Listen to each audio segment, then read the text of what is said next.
Okay, Tuesday, February 16, 2016,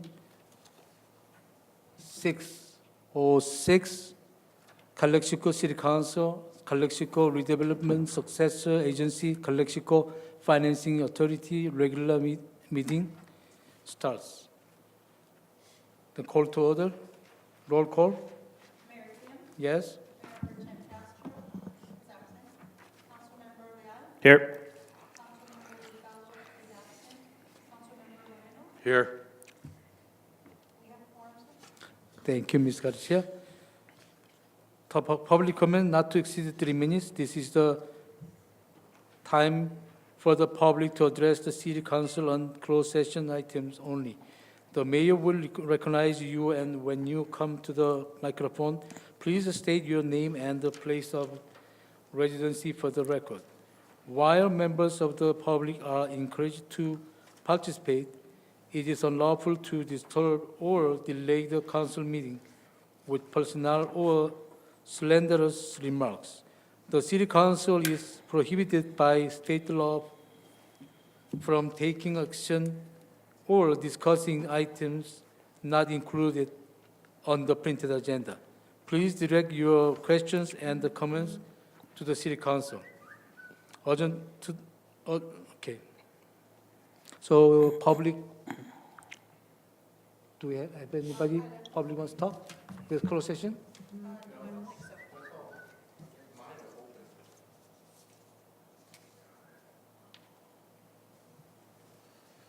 15, 12, public comment. Okay, so we don't have a public to talk about closed session. We adjourn to the closed session. A closed session of the City Council, Calexico Community Redevelopment Agency, Successor Agency, Calexico Financing Authority may be held in accordance with state law, which may include it, but is not limited to the following types of items: personal matters, labor negotiation, security matters, providing instructions to real property negotiators, and the conference with legal counsel regarding pending litigation. The closed session will be held in the City Hall conference rooms located at the 608 Heber Avenue, Calexico, California. Any public comment on closed session item will be taken before the closed sessions. Any required announcement or discussion of closed session item or action following the closed session will be made in the City Council chambers, 608 Heber Avenue, Calexico, California. Closed session.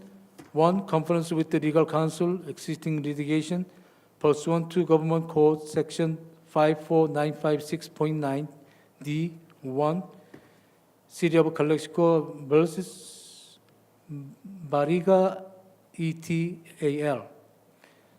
Imperial County Superior Court, case number ECU 08935. 2.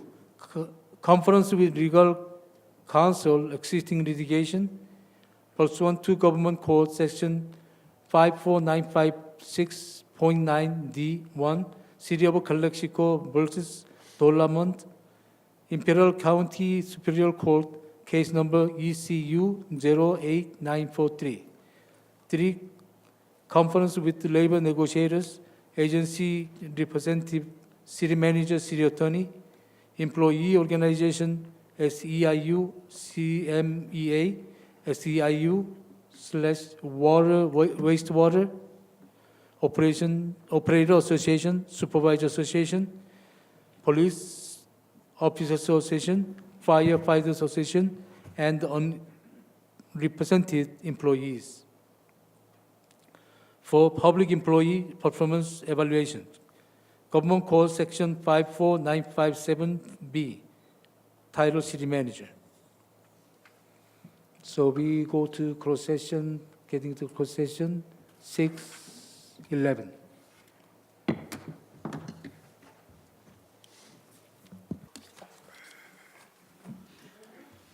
Okay, 652, Calexico City Council, Calexico Redevelopment Successor Agency, Calexico Financing Authority, regular session meeting will start it. Call to order and attendance? Yes? Here. Councilmember Real, Here. Councilmember Moreno, Here. Councilmember Hurtado, absent. We have quorum. Thank you, Ms. Garcia. We're gonna need to lead Pledge of Allegiance. Mr. Gonzalez, would you do that for us? Very right. Remove your hat. Ready, begin.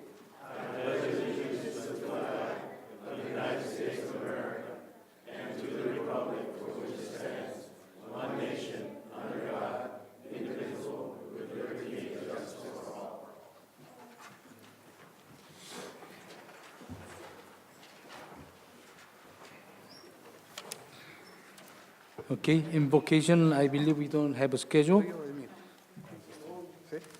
Closed session announcements. In the closed session, the city council voted 3-0. Council members Moreno, Real, and Kim voting in favor of recommendations to settle the two litigation items with the city of Calexico versus Barriga and city of Calexico versus Dollarmont. The settlement agreements will be ready for public review once they're finalized. Thank you, Mr. Hargrave. And approval of agenda. So moved. Second. Mr. Moreno's motion, second by Mr. Real. Do we have a vote? Aye. Aye. Aye. Aye. Okay, announcement. This proceeding may be viewed on the City of Calexico website at www.calexico.ca.gov the Friday following the City Council meeting. Presentations. Number 5, citizenship recognition for Mr. David Uzan.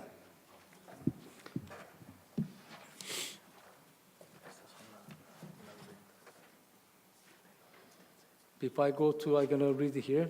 The City of Calexico wishes to confer upon David B. Uzan this award of the recognition for the selfless act of the heroism which made it possible to save a baby's life on February 3rd, 2016.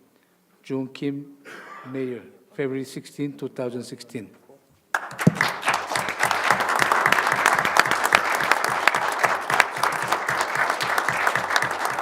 I'm going to present to Mr. Uzan the certificate. But same time, I'd like to show the community we are the sample of the multicultural city. Mr. Mohammed Asyad and Mr. Hargrave, Mr. Castro, take a picture with us. Thank you.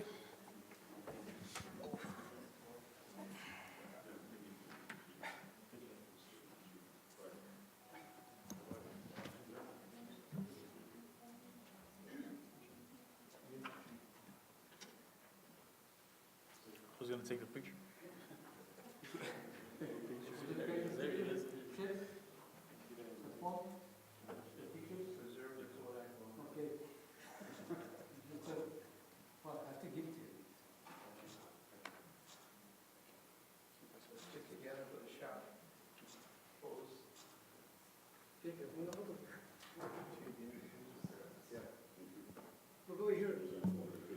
We have here 5 races. We're working together for the. Thank you.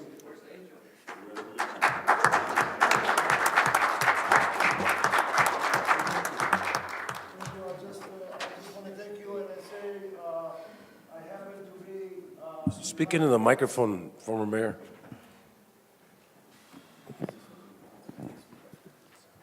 Thank you all, and this is really something that was not planned. I just happened to be there, the right place, the right time. I walked by, and a lady was screaming, You know, my baby was locked in the car. I did what I had to do to get the baby out. And I got the baby out. We called 911. You know, it took some time for them to arrive, but before even they arrived, we got the baby out of the car without breaking the glass or anything like that. And I felt very good. It's a 3 months baby, was with a grandmother. She was just the happiest person on earth on that day. I believe she still, you know, remember. So I say, you know, every day we wake up in the morning and we hope that something good will happen, you know. We never realize in life that, that you know, things can happen. But if we wake up in the morning and say, let's make this day a little positive. Let's be creative. Let's think about something good that we can do to our community, to anybody. And you as a council, it looks beautiful here. See all of you as a team working, just looking at the mission statement and say, together. That means together, not every one of us. Let's work together and make this city beautiful again. Thank you. Thank you, Mr. Ujjan. Mr. Ujjan, please don't go. I made a mistake. I'm sorry, Mr. Marlon Thomas, I didn't see you. So we're going to take the picture again to 6 races. Yeah. Yeah. So when we found it mistaken, we have to fix it. Yeah, I'm Italian. You're discriminating Italians.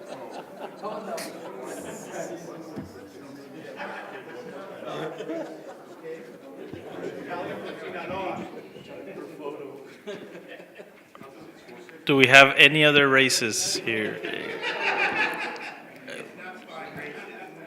Before we... Irish? Come on down. Any French Canadian? Any...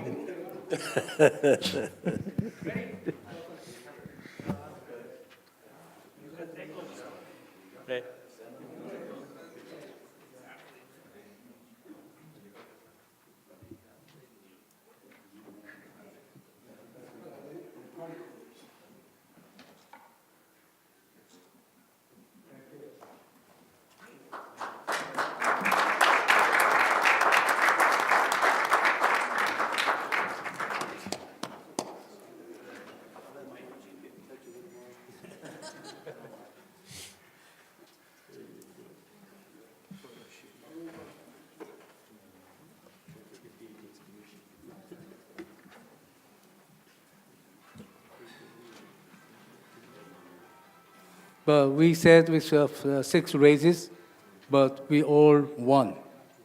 We are all same. We are all one. We work together. We're living together to achieve their life better. Thank you. Okay, number 6, presentation by James Bieber on activities of the Calexico Police Advisory Commissions. Mr. Castro, have a timer? No time, but we can check the time. Yeah. Cell phone. So, I don't have no cell phone. Can you turn on the cell phone so we can check? Ms. Garcia, we don't have a timer.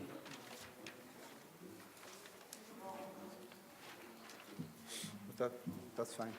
He's Okay. gonna check the time. Okay, Mr. Bieber, yes, we got 5 minutes. Thank you. Thank you. My name is James Bieber. I'm a police commissioner for the city of Calexico, and I would like to bring this council and public up to date with some recent developments. But first, I want to thank the council for allowing me the opportunity to make this presentation. Okay, is that better? Sorry. And most of all, I want to thank the general public for taking the time to being here. I know a lot of us came right from work, and they're here tonight because they care about what's going on in Calexico and where we all raise up our families. As chairman for the police commissioner, we're here to help the general public as an advisory board to the council. We cannot solve your issues, but we can make recommendations to the council by majority vote. We consist of 5 members, each appointed by city council person. We don't get paid. We're all volunteers. because we want to help our city, our fire department, police department, our city government, and citizens with anything that involves theirs and our public safety and well-being. If you ever have a run-in with a Calexico peace officer, you can come up to one of our meetings and voice your concerns. Our chief of police comes to our meetings. In his absence, a lieutenant will always be present, and you can talk to them directly, or you can make an appointment at a later date to try to resolve whatever issues you might have. However, we're also concerned with issues involving safety to the general public, be that it may regarding traffic enforcement issues, speeding in our neighborhoods, criminal issues, vandalism, graffiti, burglary, abandoned buildings, lack of street lights, faded street signs, dead animals that can cause an accident. Some people, not to hit a dog or an accident, they'll stop, they'll make a turn, and they can bring some problems to the public or other vehicles. And any other community police issues. So we advise you and we welcome you to come to our meetings the last Wednesday of each month beginning at 6 p.m. to voice your concerns. We're also forming a neighborhood watch program, and more than ever, with the budget shortage and lack of police officers, we need to be the ears and eyes of our department. But first, with some training as to what and what not to do, and assign block commanders whom to report to. But in case of an emergency, always call 911. To finish, I would like the City Council to approve the budget for the hiring of peace officers for the safety and protections of our city. This is not the time to hold back on our safety and welfare of our citizens. I encourage the city manager to work hard and seek alternate sources of funding badly needed for the police department. Thank you for your time and indulgence for a better and safer Calexico. If you have any questions, I see we have Commissioner Hermosillo, Joe Bielma's here, and some other three weren't able to come tonight. But I'm here at your disposal for any other information you might have.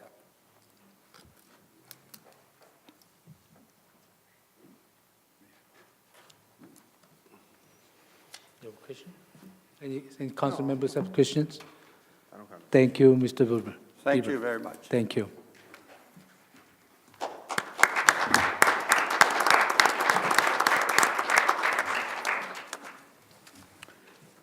So now it's time to public comment and the public appearance. Note, not to exceed 3 minutes, this is the time for the public to address the city council on any item not appearing on the agenda that is within the subject matter jurisdiction of the city council.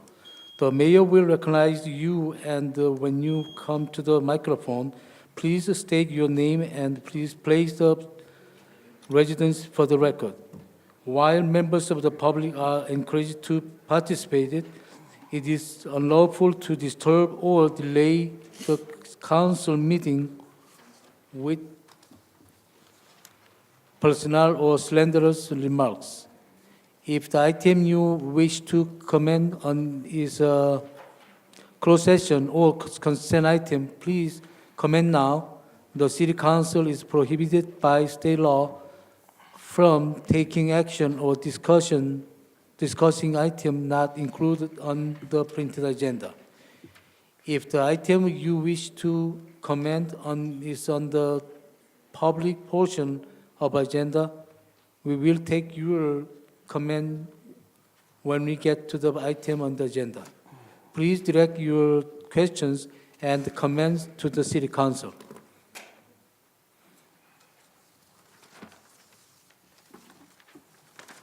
So, first person, Mr. Benjamin Holton.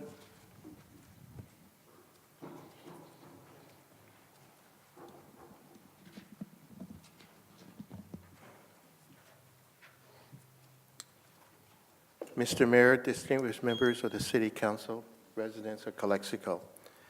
The reason I come up to you on the public comments is in reference to a newspaper article plus some, I would say, misunderstanding. It was not my intention. This in reference to the proposed MOU with Northern Arizona University.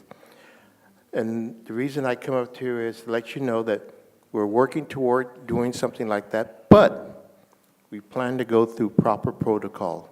It would not be something that certain people are saying that they hadn't heard about. It has been agendatized in the agenda of the Economic Commission.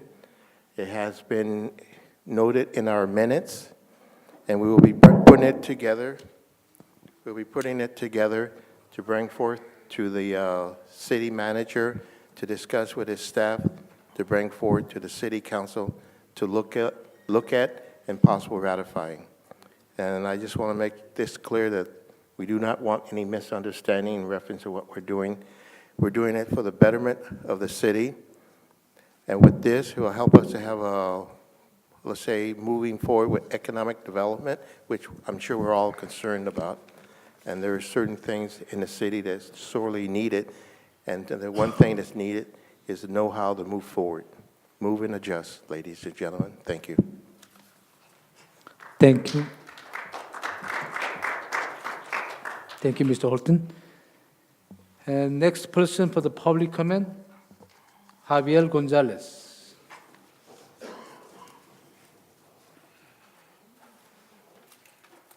Honorable Mayor, members of the council, members of the public staff. Last meeting I was here, but I haven't been here in a while, and I just wanted to officially welcome our new chief as Kennedy Gardens Neighborhood Watch Captain for the last 16 to 18 years. I haven't seen a chief that has come in and quickly address some issues that we've had for the longest time. Other things that I noticed is in the newspaper, he talked about neighborhood watch and the importance of, it was back in Christmas, the importance of what to do to prevent getting your things stuffed. Those little things that don't cost a lot of money, but do work. And today I saw something that I also noticed that came from his office, and I just wanted to welcome him. And I already addressed him about our neighborhood watch signs. I know the department is short in budget, but ourselves, we need to be retrained. And the Alex Rivera, the seniors also want to be a neighborhood watch. That way, maybe we can take care of our own. As you know, Real was in a meeting with Walmart. We're going to have a big cleanup. Walmart came over and told us that they want to give us paint for graffiti. Kennedy Gardens doesn't have any graffiti. We don't have any graffiti. It's unbelievable, but we don't have any graffiti. So there's a big cleanup coming up. But I'm just here to welcome our chief and tell you that we've had several discussions, and I like the way he's working. Thank you very much. Thank you, Mr. Gonzalez. Next person, Mohamed Ashad.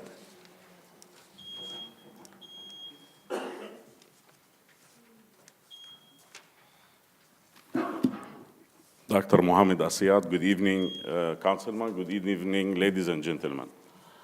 I'm a father of 6 children in the city of Calexico, and all my kids live in the city. My duty and my responsibility is to carry the duty as a father, not only as part of this community, as, we are hardworking people. We obey, we go by values. We go by code, and we follow the rules. We have not broken the rule in this city as long as we've been here. I just want to remind the council, I was promised by Mr. Warren and Mr. Bostic there will be $350,000 to protect my family.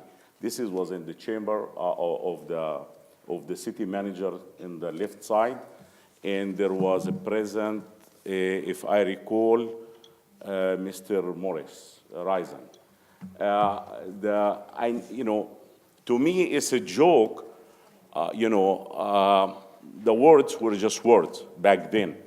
I never, from that time up to now, felt anything has moved forward to get justice done. The city owe it to me, my children, my family, my fellow citizens to have justice. And I call on this. I thank Mr. Finley big time. I haven't been able to thank him from the last time because I had 2 meetings with Mr. Finley, and he quickly, with a short period of time, there was no just a talk, it was an action. He was just moving, working on it, listened to me, took an action, and here we are. And I want to thank the chief, Mr. Chief Gomez, also for working with me on this. I want to keep going until I get this resolved. I want to see these guys behind bar. I don't want just to keep coming talking. I want an action. If the city is not taking an action, I promise a big lawsuit that the city will regret that the fact this is a mess up and improper handling of life of a human, regardless what he is, even if he is piece of a crap, it doesn't exist, or if he is not even homeless, he's a human being. Nobody deserves to beat a human being and cause him damage for life and still get away with it and cover up. This is require, I'm talking to the council, require big attention from the council to act on it. I want an action on this matter. You know, I want an investigation of the cover-up, the mishandling of evidence. Not only that, the dragging of the case. I just filed even a complaint against the private investigator. These criminals, they've been sending a private investigator to my home, pretending that he's working for me and collecting evidence to help these criminals get away with the crime. I mean, enough, our lieutenant, great lieutenant, destroy evidence, got away, didn't even give me all kind of excuses, and I stretched my patience with him to see where he's going to end with. And I realized from the beginning, there's something wrong, that this case is not moving the way the law allow it, that he was doing something wrong, and he is not allowing his investigator. One time he sent him one investigator, the next time and another one. And you know what? This is just disgusting. I'm very disgusted the way it's being handled and the way it is going. And as I said, I'm reminding the council to take an action. I've been very patient about this. It's been now second year with my son. We're getting nowhere with the case as far as court is stretching, because why? Police department never provide the evidence. The van was released to the criminal with all the blood in it, with all the material. The gun never even the gun booked to evidence. The gun was gonna kill my son, never got booked to evidence. One investigator, Mr. Orozco here, he found the drugs. There was drugs in the van. Where is the drug? This guy was carrying the drugs. The bandana and so much material that make this case. Be patient with me, Mr. Kim. This case is a life. This is a life of a child that is ruined. Ruined by negligence, by mishandling, by covering up. And I want some action. And I think the life of my son deserves your time and your attention, as well as taking an action. Because you guys vote on everything. This is very more serious. You're talking about, a kid 17 years old being kidnapped by 4 adults and beaten almost to death. Who here to protect him? If I cannot protect my son, I should bury myself. This is unfair. Unfair to keep discriminating against people, certain color. We don't help certain color or certain race because I am Muslim or I'm black or I'm what the heck is I am. It doesn't matter. Justice, as we pledge to the Legion, the flag, justice for all. We need justice for the boy. 17 years old, he had to pay the price, and heavy price, brain damage. So who I should thank? The city of Calexico for not protecting us, and not even, well, maybe it's not city of Calexico that caused this problem, but the city letting these guys get away with the crime. This is the fault of Calexico, city of Calexico, by allowing these guys to get away with their crime. So I remind the council to put it on the agenda, to discuss it seriously, because I'm really running out of patience. I'm coming every meeting to discuss it, remind you that this is a matter is not a joke, and it's not a laugh. Yes, Dr. Asiad. yes. First of all, I want to thank you for coming up here, and I know that this is definitely something that has impacted your family and your son. And I want to ask you, is enough being done now? I know that in the past, whether this lieutenant was mishandling or not, are you happy with what's going on now? It's getting there. It's slow, but I wanted criminal charges because, if you sabotaging a Because case, I know, Yeah. if we keep going to the past, Mr. Yeah, no, we're Mr. never. I just want, Mr. I'm not Real, going to go to the we past. I want cannot something forward. I want an action with- on this, and I want the council to discuss it, to put it on the agenda as a case that it's really need discussion and an action. That's what I want. From the council to take into consideration, put it on the next Okay. meeting agenda and discuss on it. Okay, Mr.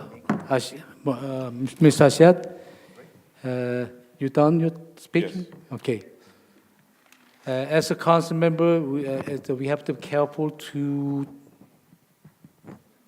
talking about the case, especially criminal case, and council cannot intervene in the criminal investigations. Not intervene. Okay, please. Yes. We're not here to the discussions. We're not in agenda if we cannot break the brown eggs. But I'm just telling the. I what's want called- money set for I'm calling the investigators. police. Excuse me. I want money set for investigate. We don't have enough Please. staff. Okay, we're Yes. not here to the discussions. Yes. I just saying from the council side to informing that.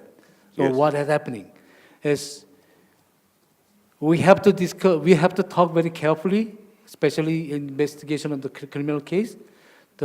Might be jeopardizing the investigation, so we cannot talk much. But I believe all five council members, as a fathers, and with you. That's all I can tell you. But like what you mentioned, our new administration take some action. But during those action, they have some follow the protocol and some kind of the strategies to get through. So this takes time. I know you are suffer. I will do the same thing. Please spare with us. Our administration will lead to the justice served. Thank you. Thank you, sir.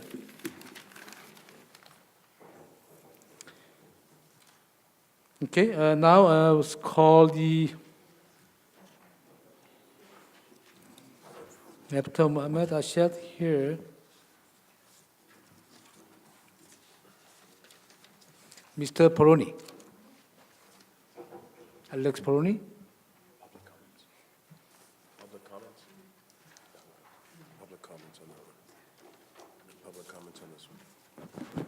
Honorable Mayor Kim and Honorable City Council, I come to the meeting today because I have a lot of concerns. And this was a concern that Mr. Kim, for many years, said there's something wrong with the budget. Nobody listened to you, Mr. Kim, but there's something wrong with the budget. I am the chair for the Finance Committee. And for months, Mr. Quen left, we have a new director in finance, and budget numbers are not clear.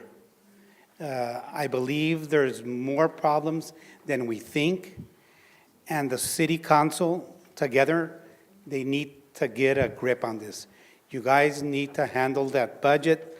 I believe you're not being transparent, and when I say transparent, I can put the blame on the city council because you're not there working on the books.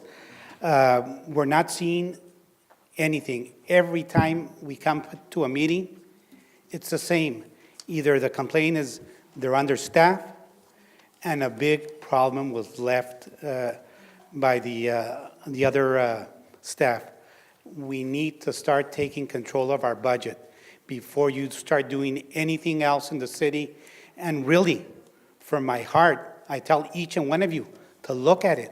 Spend some time and try to see what's going on.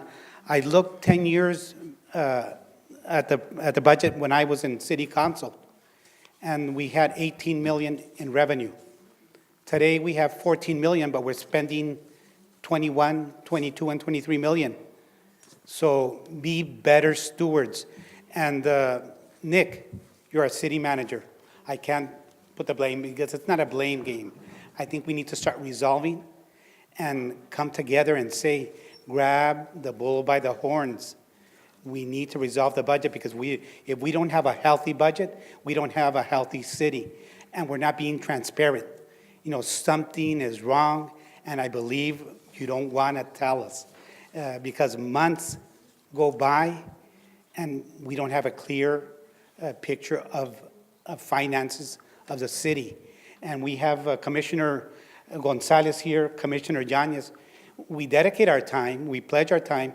John, you appointed me when you were mayor. I pledged to you. And I said, we'll do our best. And we do our best, but we keep on coming into trouble. In our last meeting, Mr. Horton had mentioned about the MOU with Arizona, where they have accountants, finance people. If we're lacking that, let's team up and move this forward. We need help. And I think we're looking in the wrong places, because if we're looking at each other, we're looking at the wrong places. So we need to start looking for help. And Mr. Kim, I commend you, because you said it many years ago, there's something wrong with the budget, and nobody listened to you. And now that you're the mayor, please take control of it. Thank you.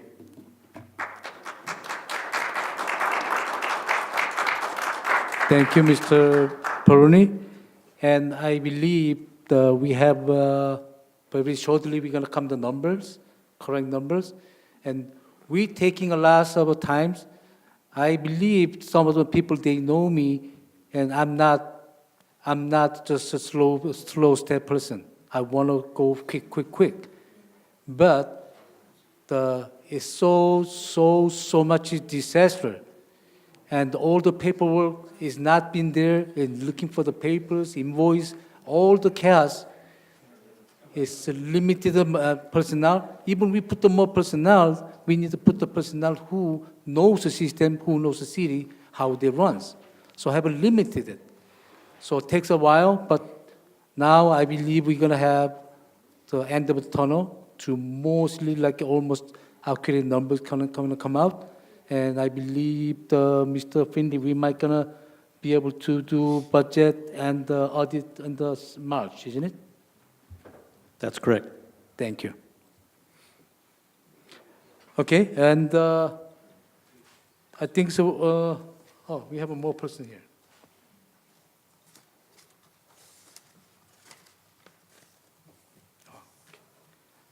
Mr. Peroni is done. And Mr. Ismael Lopez.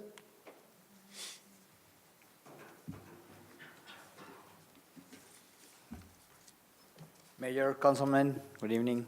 I thought I was going to be the last. I just want to make a couple of comments, and one of them is why we don't, the citizens of Calexico, when we attend these meetings, have a follow-up on, as an example, what happened to the police volunteers that were hired? They're now in working, or what happened? Just as a follow-up. As well as, I haven't heard any announcement on how the city is going to fix the finances. And I'm just going to continue with what Mr. Peroni, Mr. Yanez, Mr. Gonzalez. We have a commission. Are we listening to them? Are they making the suggestions? There has been an action plan? Or do we have to go outside to make this happen? I love the Nike commercial. Just do it. We cannot suffer without numbers. The city is in big trouble. Let's fix it. Thank you. Thank you. Okay, next person, I think Mr. Yanez.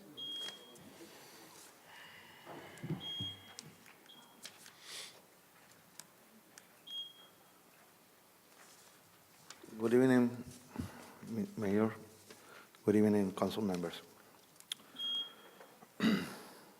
Today I come to here to talk about the same subject Mr. Perroni and the other commissioners talk about it. It's about the budget. Councilman members, Mr. Jan Moreno and Councilmember Marisol Hurtado, own the residents apologies for covering up our financial problems in the city. So does Mr. Daniel Romero as council member. He owns apologies. The city of Calexico is in severe financial and fiscal crisis. The city is carrying a tremendous amount of debt. The city has not approved city budget. Mr. Armando Real, city council member, has publicly told us, the residents of Calexico, that we had a deficit of over $6 million. Everyone knows that. Why? Because we had many years of deficit spending and bad management, causing us to have serious financial trouble.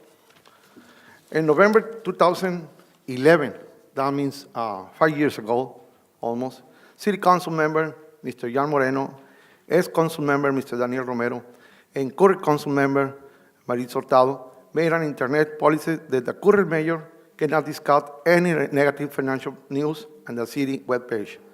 And they deleted his message on the city website. What happened? They deleted that message, and they didn't want, no one knows about the deficit the city carried. Here are the comments made by the city council members during that meeting in November 2011, when they discussed the city finances. Mayor Pro Tem Daniel Romero said, "My message was not accurate. The message of the mayor was not accurate, and it was a political. He said that the mayor message should have an approval of the council. The message is inaccurate and not based on facts." Councilmember Jan Moreno made a message about the mayor too. Councilmember Jan Moreno made a message about Mr. Castro, current mayor. Message is based on emotion and not on fact. It's more a campaign error. Councilmember Jan Moreno stated, Calexico has moved away from the fiscal crisis. That happened 5 years ago, and we are still in the same problem. Councilmember Marisol Hurtado repeated the same message that Mr. Romero said and Mr.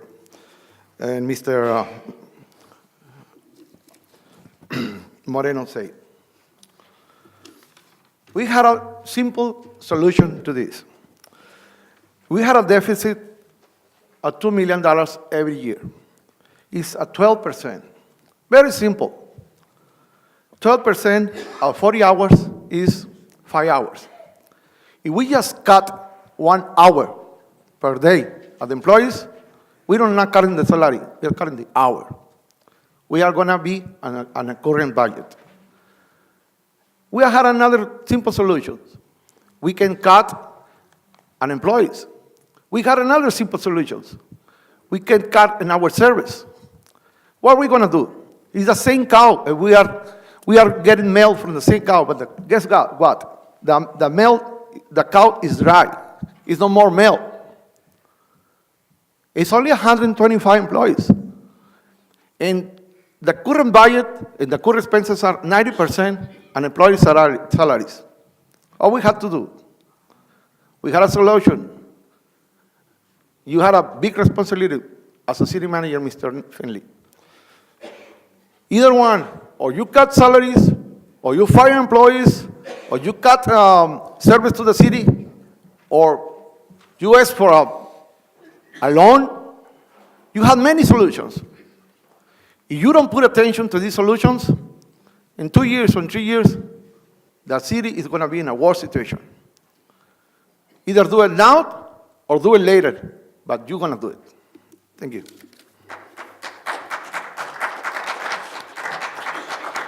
Thank you, Mr. Yanes.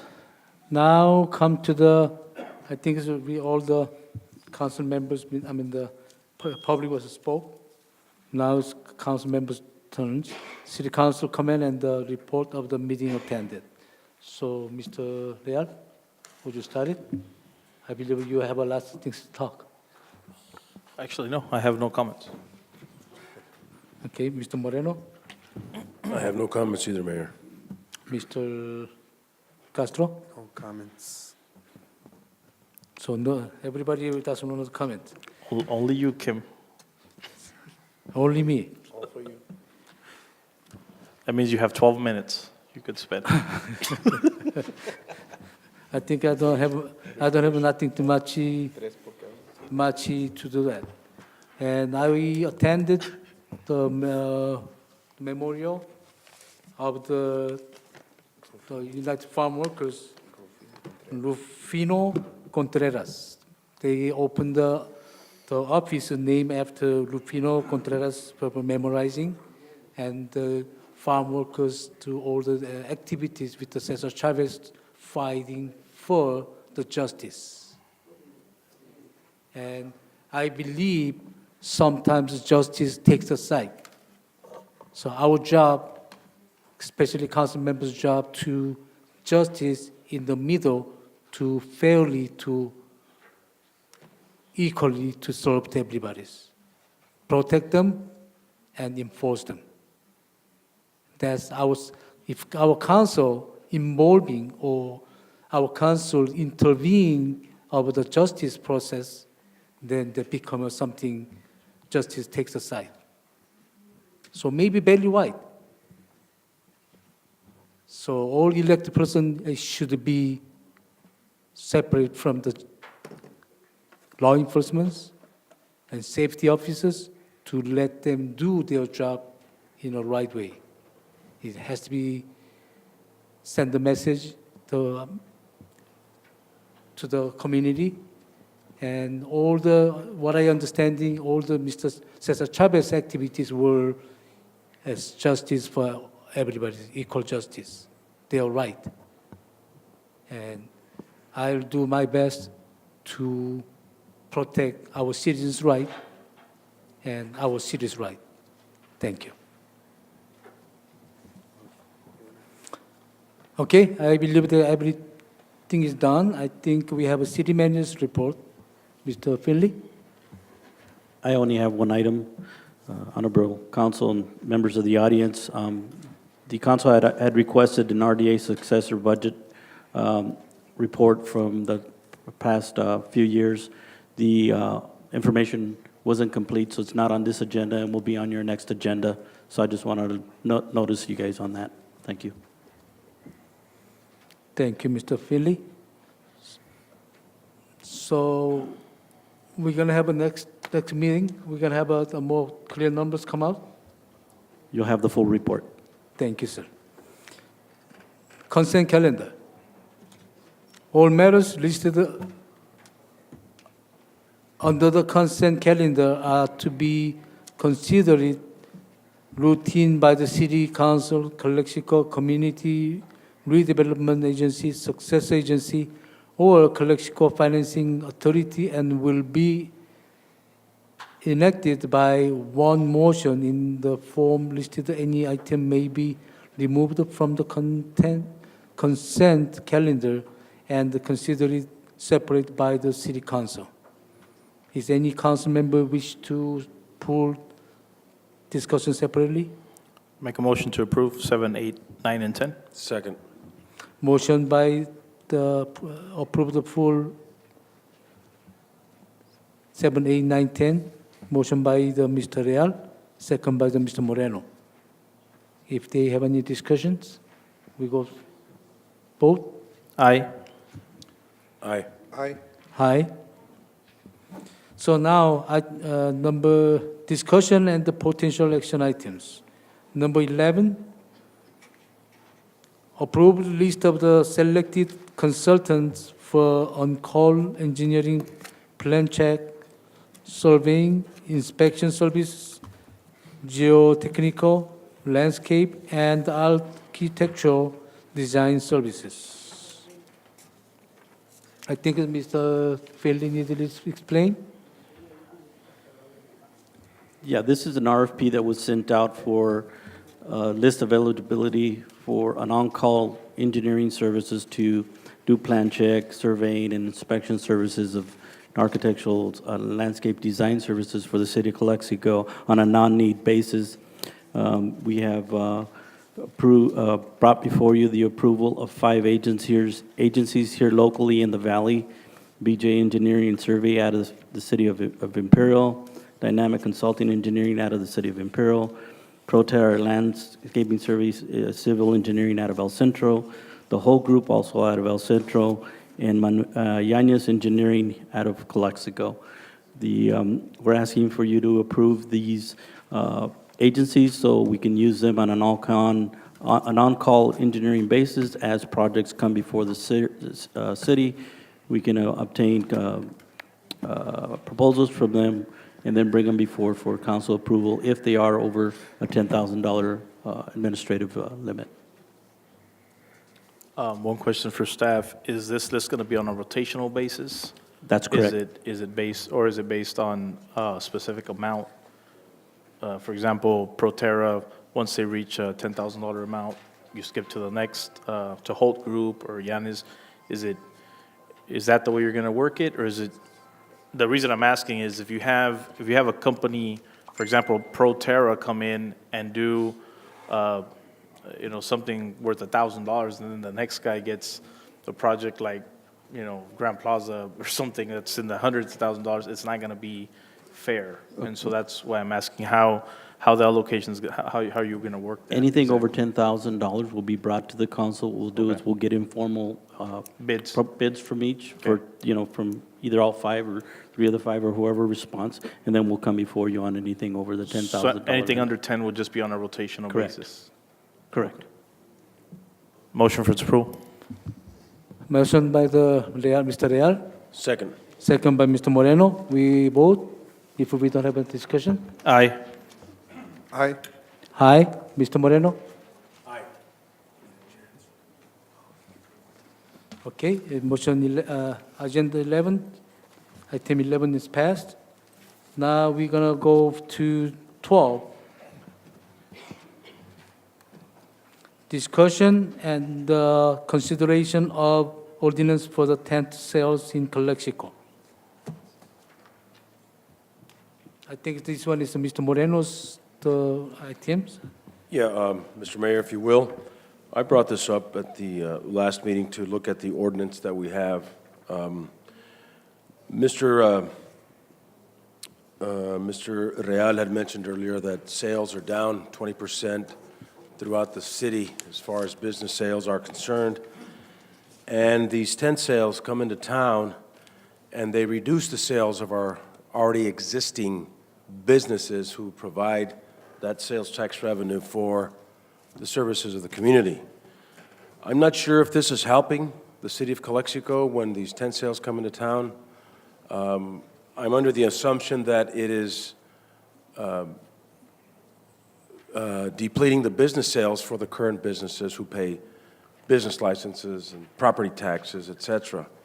So I was hoping that the city council could discuss this and perhaps find either a medium on whether or not to continue with these or to stop them altogether until business picks up. As most of you are aware now, the peso has devalued to 20 pesos is equal now to $1, from what I understand. So, we have quite a number of used car lots throughout the city of Calexico that provide sales tax revenue depending on how much they sell.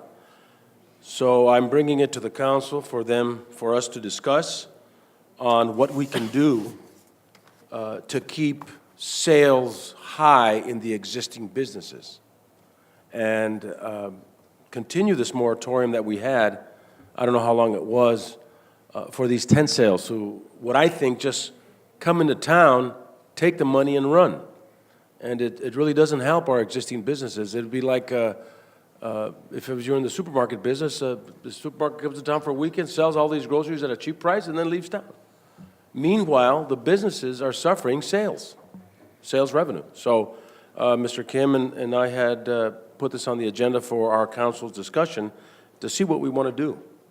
And I'm not sure what this item is that was provided for us. It's a Dominion cross-sell report, snapshots. And if someone can explain to me what this table is, maybe we can have a discussion there. Do you want to? So this was some information brought forward by the people who actually conducted the tent sale, and maybe they can elaborate a little more on exactly how the tent sale works as far as how the tax money stays here versus, or I'll let you have the floor. Sure. Thank you, Mr. Mayor, council members. My name is Frank Sapone. I'm the Director of Operations for the Imperial Valley Auto Mall. We have 6 franchises in El Central, and we were the people that conducted the tent sale here last month. It was a very successful sale. To touch briefly on the tax dollars, when we sell a car to a resident in El Central from Calexico, we have to charge a little bit extra tax money, half of a point, which goes back to the city of Calexico. All right, there's a state tax and a city tax. We did approximately $600,000 to $650,000 in sales at this event last month, and 0.5% of that, again, goes to the city of Calexico. So contrary to what Mr. Moreno said, we don't come in here and take the money and run, all right? We are a fairly local business, been in business for 25 years. We are expanding like crazy. Our sales are growing, and we have had, and I will explain that cross-sale report to you, sir. We have very sincere intentions of expanding to Calexico in maybe a used car capacity, and hopefully a used car capacity and a new car capacity. We are talking with different manufacturers as I speak to grow our business. We are running out of room where we are, and as you well know, there's not that many franchises available to local, to be had. So we are at that point where our expansion depends on probably moving to another city. We own some land in Calexico, and we just recently had some people looking at some available land, and we are in the process of becoming a permanent fixture here. So getting back to the tent sales, they do provide sales tax revenue. Do we hurt some of the little used car lots? Maybe, maybe not, I don't know. We sold, I believe, 42 cars in a 5-day period, all used. They probably don't sell 42 cars combined in a month. All right, so as far as tax, I have to argue that point. As far as tax revenue, we provide a lot of tax revenue. Did we hurt their sales? Maybe, maybe not. I don't know. I don't know how they run their operations. We look at everything internally, and our model is very, very clear. We like to sell cars. We, of course, want to make a profit on selling those cars, and we don't have to go to any area to sell more cars. We're testing the waters here. We work with Walmart. We have an exclusive contract with Walmart. This past month, we just had a gigantic sale in the Walmart in El Centro. It went very, very, very well, and we're looking to have another sale here in March. So I don't see how we hurt anybody, because the sales are there. Our marketing, we do mailers, and we target, certain zip codes. In this case, it was all Calexico, the sale that we did last month. And if these other dealers are going to just sit down there and waiting for customers to come into their stores to buy vehicles, that's not the way we run our business, and that's not the way anybody should run their business. We're aggressive, and as I said, we are growing like crazy, and we are targeting this area because we want to be a permanent fixture in this area. I think that, we do way more good than we do harm. A lot of our employees live in Calexico. So we do provide labor, we provide jobs, and we provide high-paying jobs to a lot of our people. And a lot of those people are residents of this fine city. Again, I want to emphasize the fact that when a person buys a car in our store, there's a 0.5% percentage that goes, sales tax, that comes back to Calexico. That's how the whole state is based. So if anything, we have done a lot of good. And I know there's some resentment. You know, there's one dealer here, let me say something about, you talk about growth. Okay, I think we got over 3 minutes. And we talk about. Oh, you got 3 minutes, just wrapping up. Can you this. wrap it up? Yeah. Okay, just- sure, I will wrap it up. As well as we do, we are under constant pressure to be sales efficient.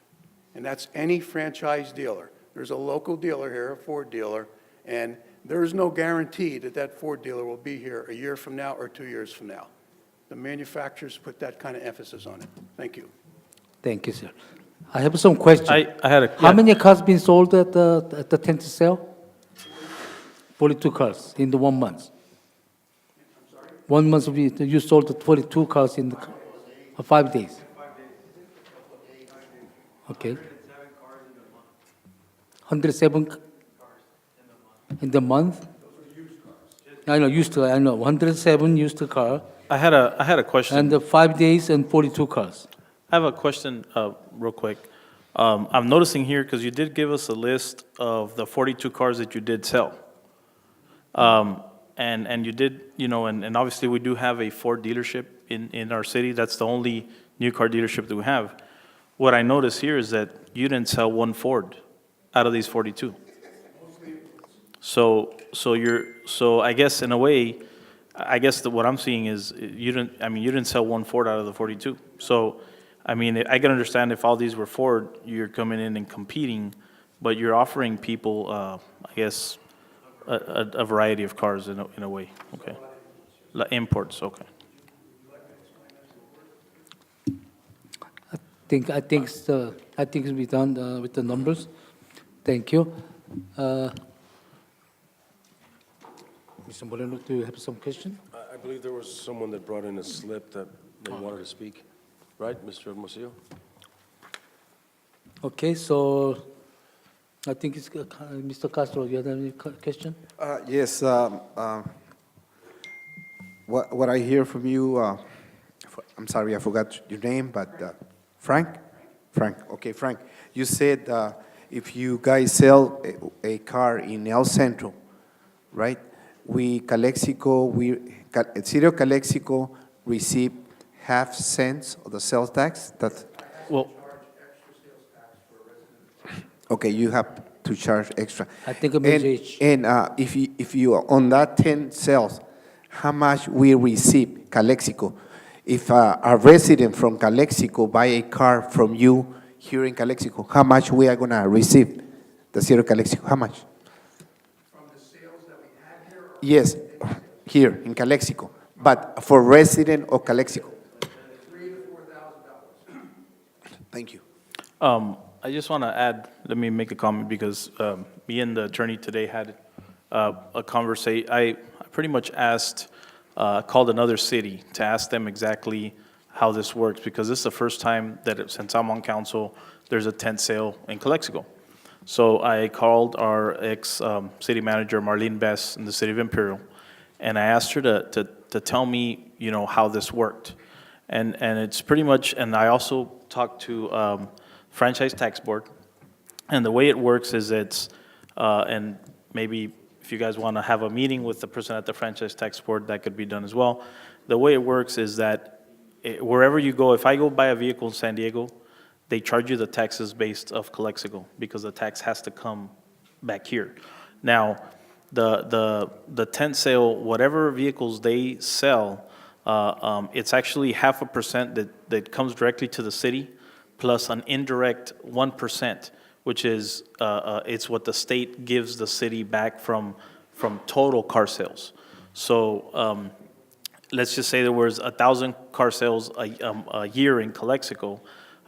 In other words, 1% of each of those taxes come back, whether it's a tent sale or from Robinson Ford or from G&G or from wherever. As long as that dealership has in there, first of all, they do have a business license to the city of Calexico, and they also have the city of Calexico on their State Board of Equalization as I forget what you call it. Marlene Best told me they have to have it as an extension, I guess, a satellite dealership, and so the taxes are exactly like if they had a store here. One thing that I will say that interests me is that they're saying that there's a possibility of them opening a new dealership here. And that would be great for the city of Calexico for economic development. Dealerships bring a lot of money to the city.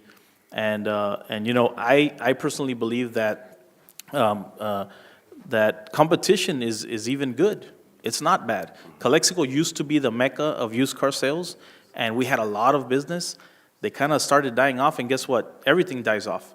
But if you become a mecca of used car sales again, then everybody benefits, all the stores. So. You know, and I agree with you about the competition breeding, you know, success and making things better. There was at one time a Chevrolet dealership on the corner of 2nd and Heber, Romack and Mitchell. In fact, I bought my first car from them back in '79. You wish you would have kept it. But the thing is we only have so much of a piece of pie that we're cutting pieces into. And we know that our number one sales tax revenue business is Walmart. A second is Robinson Ford, and I'm sure that the other car dealerships that we have in this town also provide a high level of sales tax revenue to the city. They can't do that if their sales are going down. And if these people wish to purchase a used car from an established Direct Auto Plaza or Rogers and Rogers, well, they've got beautiful showrooms in Imperial and El Centro for them to go to. I'm just, you know, I'm kind of leery at the economics of our community at this time. Maybe in the future, this is something that we would consider greatly, but to cut the sales of existing businesses is not a good thing, you know, in a time of crisis.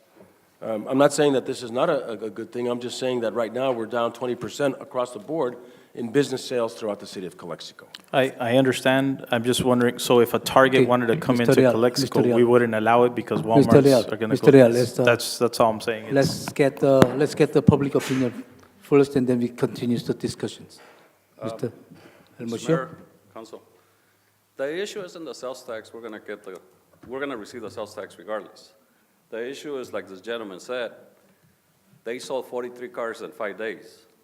Our car lots sell an average of 5 to 10 cars a month. So, yeah, they are coming and taking our sales. The city is going to receive that money because the cars are going to get sold anyways, just not to a tent sale. This issue was resolved in 2010, and it even put out the flower vendors in 2010. So there is an ordinance that you shouldn't allow tent sales in town. And it does hurt. I mean, Mr. Reales were big businesses. We can see that because he just lowered the business licenses on huge businesses like Jack in the Box and McDonald's. And now he wants to give our business to the biggest cart lot in the county. So it does hurt. It's going to hurt everybody. They were here, 2 weeks ago for 5 days? They hurt. Every car lot in town. Everybody sells 10 cars on average. Thanks. Thank you, Mr. El Moshio. So I think Mr. El Moshio was talking about those 107 cars which we could be sell from our other dealers, and then they just swept away. And also, I believe they have some tent sale. It's from the business out of town. Just come here to hit and run. They got the profits, they run. And where is the existing business in town? Our city council's duty is protect the citizens in Calexico, protect the business in Calexico, promote them to progress. But I don't see there. And I believe tent sale should be eliminating only existing business with existing merchandise. So what you're saying is no business should come into the city of Calexico and conduct business unless they have a store, correct? If they have a business, car sales, whatever, they have own business, they want to put some parking lot sale, the tent sale, go ahead. Doesn't really matter as long as pay some extra fees, whatever. If you allowed it, probably it's good. But business from out of town to come here to put the tents, to show the probably different taste of the car or different taste of the food, whatever to sell, and they go home. They take into it, they live with the benefit. What about the existing business? They've been affected. For example, lots of restaurants complaining of the lunch trucks. So Same we shouldn't things. have lunch trucks because one business complains about lunch trucks. Well, we should eliminate Look, it. we're We either should we're either for eliminating- business or we're against it, and this is what's happening. We're Okay, against I'm not business done. I'm not in done the to city of talking. Calexico. We don't want anybody Mr. Adele, but people that are from I'm here not done to- talking, okay? To be a little professional. As, Look, I haven't seen another dealership do a Tenso and bring that type of tax money. Okay, Mr. Real, I'm not done. That's all I'm saying. Doesn't matter if they have a tent sale or not, they're still gonna bring the tax money if they buy it elsewhere. It's not the But same. the thing that I'm concerned is if they wanna sell, let them build a bona fide business, let them pay sales tax, property tax, let them get all the permits that everybody else has to get. Water and sewer, all that stuff, and then let them sell. Actually, they are paying for, and that's something that the But city. let them establish a business in Well, Calexico. And the attorney can tell you that we are liable for the contracts that they have also. And maybe the attorney can explain to you guys that. Well, if there's an existing business with a contract, we need to be careful going forward if we impair that contract. I mean, there's a process we'd need to go through to make sure that the parties to the contract didn't suffer undue damages.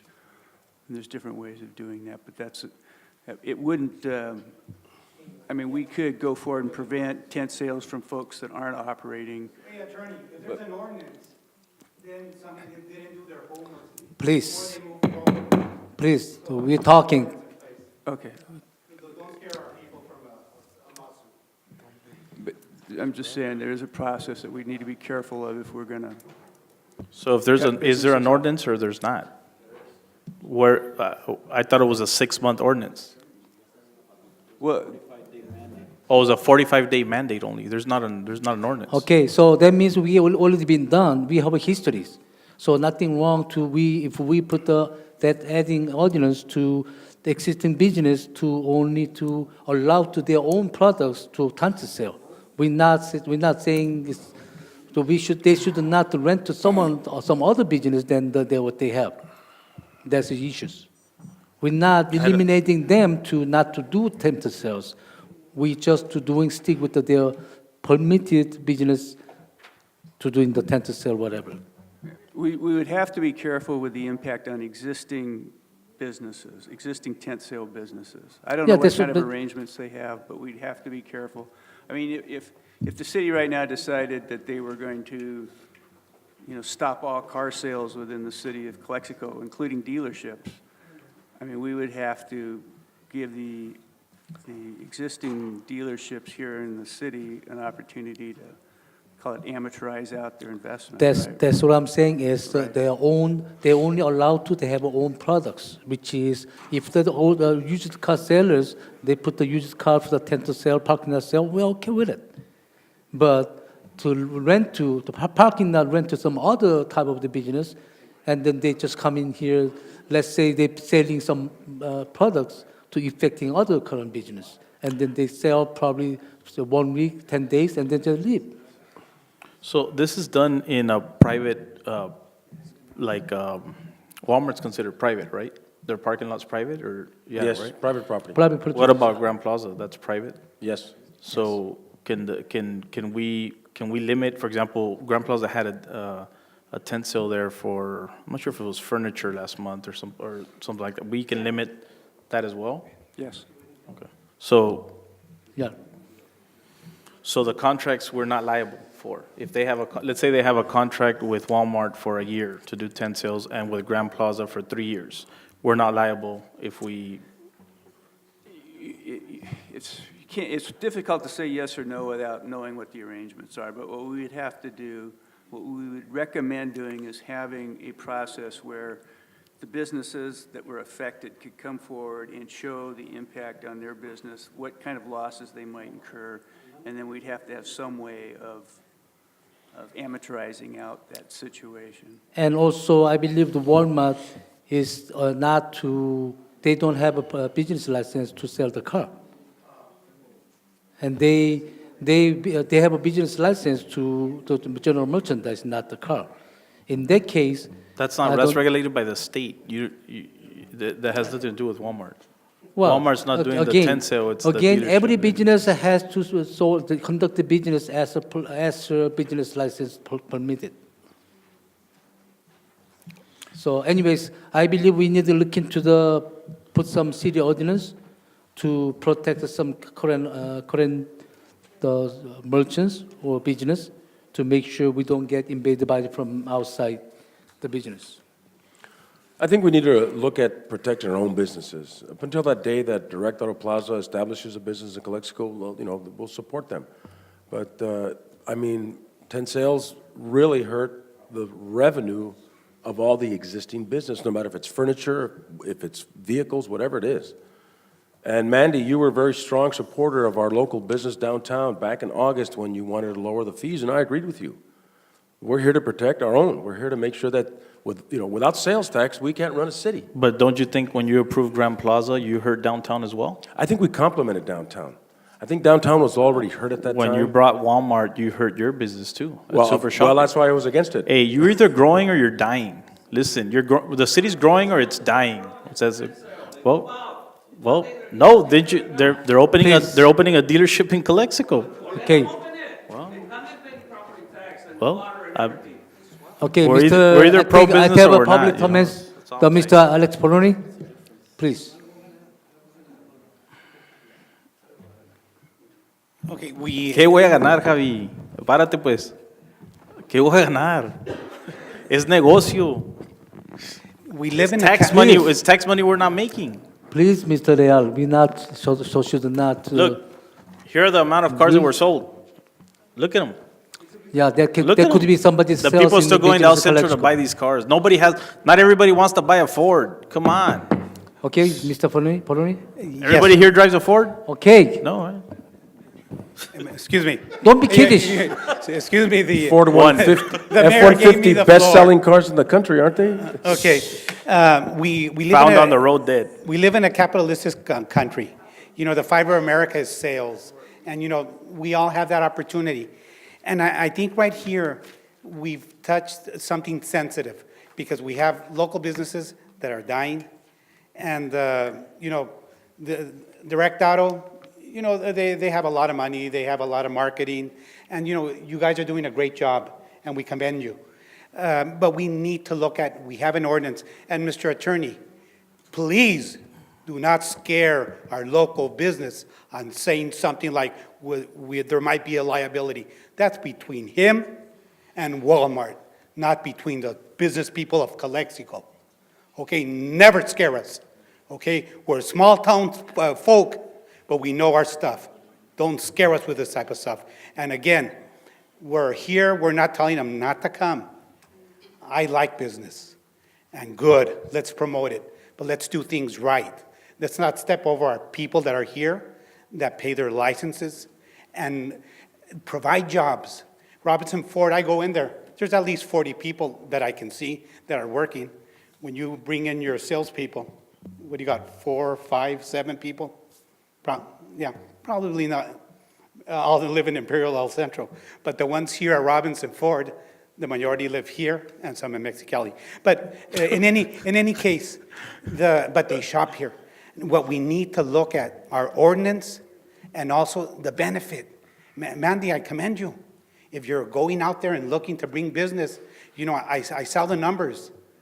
And what did I tell you? Shoot, if we could do this 4 times a year, the revenue would be terrific.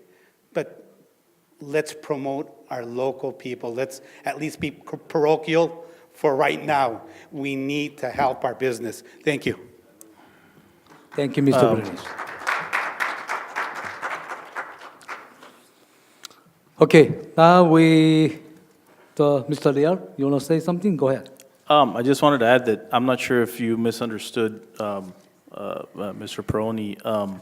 It's not the liability. I think the liability wasn't so much for between Direct Auto Plaza and Walmart. It was, are we, and this is my question to them, because, to the attorney anyways, are we as a city, the city, not the, well, the people, yeah, because the people are the city, are we liable for whatever contracts they have already existing because of the time from that, the time the moratorium stopped to now? And that's my question. If we're not liable and we don't have to pay them for the contracts that they have existing with Grand Plaza and with Walmart, then that's fine. But my understanding from the attorney is saying that we are liable, and even for lost weight, for lost, Say we're liable because he's an attorney.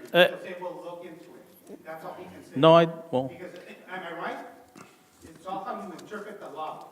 And you cannot say for real and assure people that we're liable. Okay, okay, if we're not liable, okay, well, cheers. Mr. Peroni, please, your, okay? If we're not, if we're, and the Okay, attorney, I'm Mr. not the Holt- attorney. Mr. Holton, you put the number 12? You wanna talk? You're late. And I don't know if number, Okay, if, if you don't- if we're not liable for the amount, are we liable to let their time expire? Or it can end immediately? It really depends on the arrangement. We'd have, Okay. it's an individual, fact-specific kind of, I mean, like one example of how this issue arises in cities is, let's say billboards. Let's say you have billboards all over the city. Now, let's say one day you decide to get rid of the billboards. You can't just order the billboards to cease Oh, and yes. desist. Yes, I understand that. Because there's contractual relationships, you have to be mindful of those relationships, and you have to give those billboards a chance to amortize out their investment. I mean, that's the classic case. Now, it can be true with other businesses, furniture stores, automobile dealerships, or whatever. I mean, if you've got an existing business relationship and the city enacts a law that interferes with that existing business relationship, you have to do it in a way that's sensitive and provides time for folks to basically Yeah, realize their investment. that's what I'm saying, to make the ordinance to they only, they can allow to sell their own products, their own business licensed products. Like a furniture store, they put the lunch truck out there to sell the lunch. Or they put the restaurant stops to rent the restaurant to come into the selling the lunch. The next door, they have a restaurant. How are we going to do it? The lunch truck from out of town to come to sell the lunch at the lunchtime and go home. It usually happens in cities that are thriving, like San Diego and LA, because people don't stop businesses from coming in like we're doing now. Yeah, but That's why. when we put the tent to sell, we already have allowed to have a systemic. You guys get it, right? To sell it. We're not stopping the business. If they want to come, they can, Yeah, they've already but, purchased so property. no lunch trucks? What about, okay, so. No, we- no, no, no, So just- we I'm should talking stop about all the lunch trucks at the high school? Because, I mean, why not allow lunch trucks? What's the No, problem? I'm talking about Why the not? example. which We're is- anti-business, unless it's someone we want. Yes, It's that that they have- simple. That's the reality. That only to allow to have their own business to open it so they can sell all same business, same items, not to rent to someone else to come and to sell the other products than what they have a business license. So we I have no idea what you change the just ordinances. It has to be that way. Okay, Mr. Holton. Thank you for the opportunity to speak to this great group here. Let's look at a piece of pie. When you cut the pie, the pieces get smaller, but you still have a whole pie together. Now, Mr. Moreno gave a good talk about if we have them to come in, we're going to be cutting our pie. But in the long run, ladies and gentlemen, the more businesses that we bring to Calexico, the more they complement each other. I don't know, I think in San Diego, they have a mile of cars. And you have all these car dealerships, and you can find what you're looking for in one location. Wouldn't Calexico, and it used to be known where you could come to Calexico, find any kind of car. And we didn't care anything about competition. We welcome the competition. If you're doing a good job, you can tolerate the competition. They want to come in here and give us some am I on the clock now? They want to give the competition. Ladies and gentlemen, if you're going to stifle competition, then you're going to stifle business as a whole. And that's not what Calexico is about. Everybody that sits here at one time, and I still feel this way, I'm proud to be part of Calexico. You could come to Calexico and you could get an opportunity to start your business, create a new concept in business, and move forward. Are we moving forward today? 2 years ago, 3 years, 5 years ago, are we any better today than we were 5 years ago, or worse, or what, or indifference? I put this forward to our city council. There's always a happy medium. This car sales that came into Calexico, I think is great. It brought more people into Calexico. How many people remember when the Grand Plaza first opened up? Downtown was looking good because we had more people downtown. Remember that. The whole city was looking good. We had people running all over the place. We thought it was great. Now, every time a retailer opened up, does it cut the pie a little bit? Yes, it does. But it has that ability, either you innovate, or what's the word for you become part of the system to improve, or you cease to be a system. It's like the dinosaurs. If they can't adjust, they become extinct. Thank you. Thank you, Mr. Holton. Okay. Actually, well, a lot of people talking about the pie. That's why I against it to give the money for the Grand Plaza. Guess what happened right now? Grand Plaza, 2014, Grand Plaza took $12 million sales from the local business. $12 million, which is, they were saying they creating the $1 million sales tax. So in order to create a $1 million sales tax, we have to sell $12 million a sale to collect the $1 million sales tax. So why don't we close down Grand Plaza too? And then that sales tax only if we go to portion of the city, we talking about the more money. I'm talking about the 8.5%. We can calculating $12 million sale towards the collective $1 million sales tax. If we talking city portion only, we're talking about the almost probably about $100 million will be lost of the sales. That's impacting the city of Calexico. Well, free enterprise. We can't stop that. In a way, as more business coming in, growing the city, we're supposed to be applauded. But the city give them the money to do it, to hurt the local merchants, cousins and brothers, they've been affecting. That those local businesses who sales, their profit staying in the town. And then the Grand Plaza, mostly big brand name stores, they send the profit to their shareholders. That's we talking. And also our council supposedly protect the citizens and local business. If someone wants to come in, open the business, they're welcome. The last do business, and they pay the dues, they part of the community, we are welcoming them. But somebody came in, just take some other merchants, existing merchants can be sell, they just took the way to go home. Then where is the profit? We might pick up little sales taxes, but consider our local business making profit there, their profit stays in town. What is that? So we have to be carefully to deal with the outside, the business coming in to take the hit and run. They want to come in, welcome. I think what we need to look at is a level playing field, Mr. Real. A tent sale is not a level playing field. A tent sale is come in, sell what you can, leave town. They don't. There's a lot of things that you as a business owner know about how that hurts the sales. And I completely agree. And now let's do it for everybody. Right, In no, other words, it's out there. not just auto. I mean, but 10 dealers, sales but aren't- anybody that doesn't have a established business in the city of Calexico cannot do business in Calexico. Let's do it. Let's do it together. That makes sense. UPS, FedEx, they don't even pay city license. Are we gonna just stop their trucks? Let's do it. If we're gonna go that No, way, let's go that That's a way. delivery service, it's not the making business. They're not making money? Understand it. They're not making money in the city of Calexico? They What are about delivering Cisco, business. They are Shamrock, all the delivering ones that business. come and distribute I think you food? understand the They business. come I in- don't think so. I will run circles around you talking about business. What are you talking about?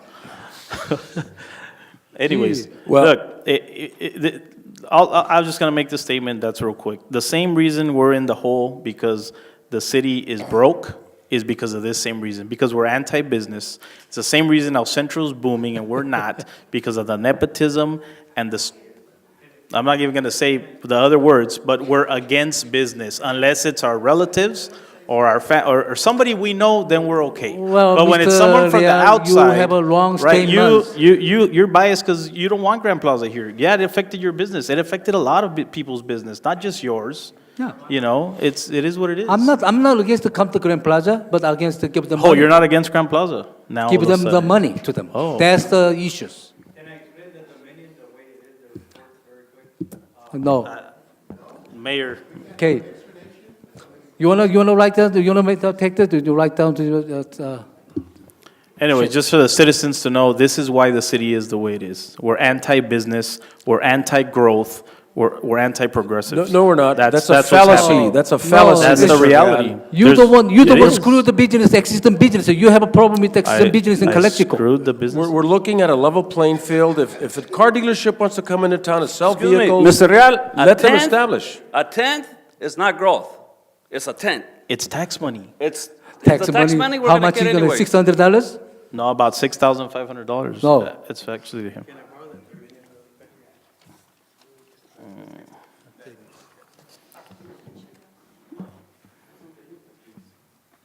If, you know what, if 10 sales want to come in and sell whatever they want, if carts, I have no idea, you can ask. If carts want to come and sell food from San Diego, why not? Mr. Mayor, thank What, you. what's wrong with us? Come Thanks for- on. Thanks for the Let him opportunity talk. to the council. And I just want to kind of help out what Mr. Moreno had said earlier about, Walmart is the #1 provider on taxes, and Ford is the second provider on the tax money in Calexico. So all we're trying to do, we're not looking for just Imperial Valley, El Centro. We're looking for the whole valley, for Calexico.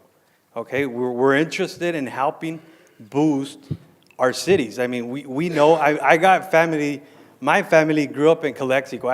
My family owns businesses in Calexico. They own a used car lot in Calexico. Okay, I grew up in Calexico. So my passion, I want to help Calexico get back to where it was back then.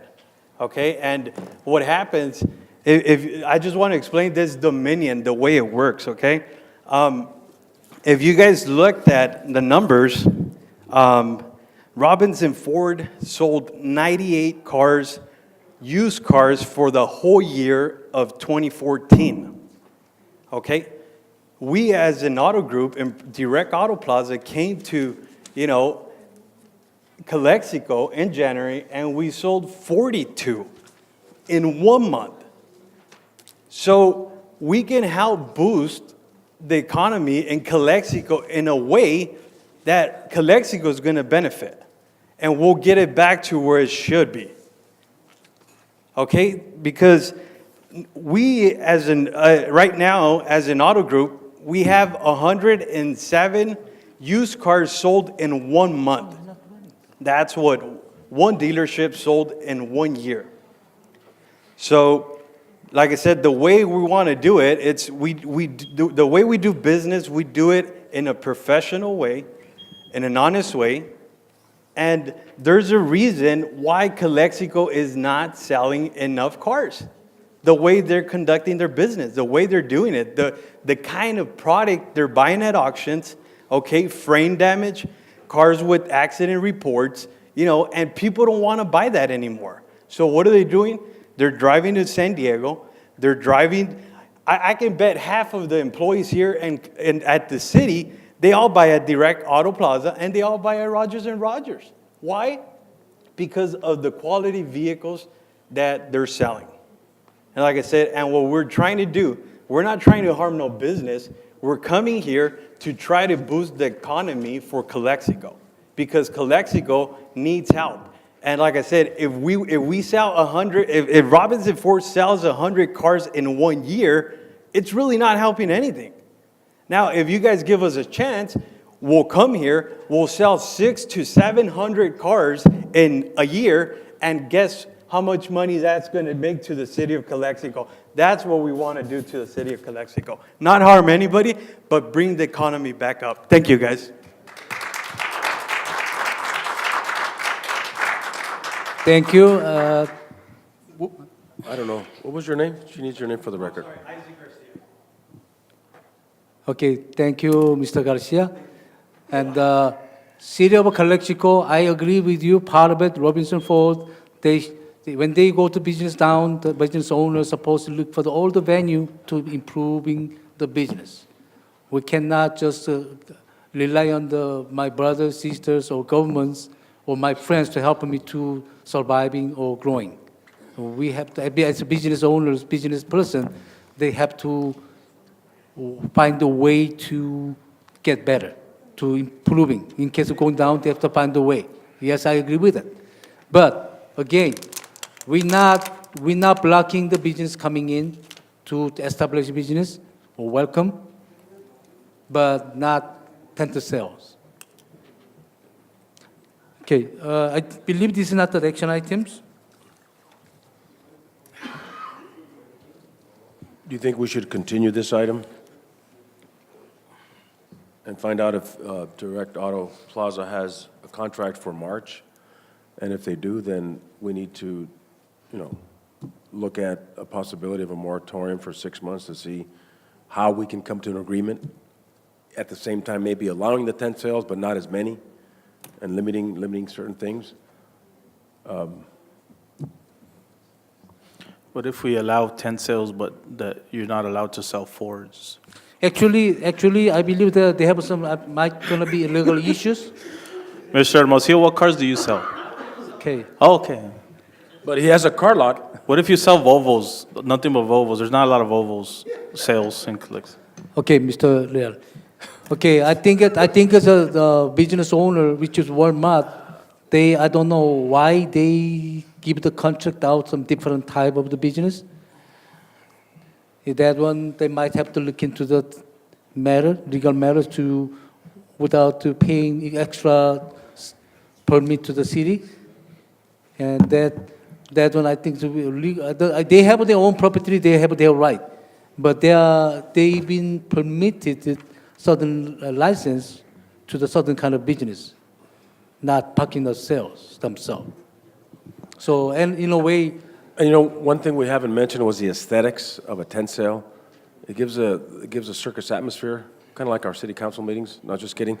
But I mean, there's got to be some improvement there. There's things that we need to look at really to refine this ordinance.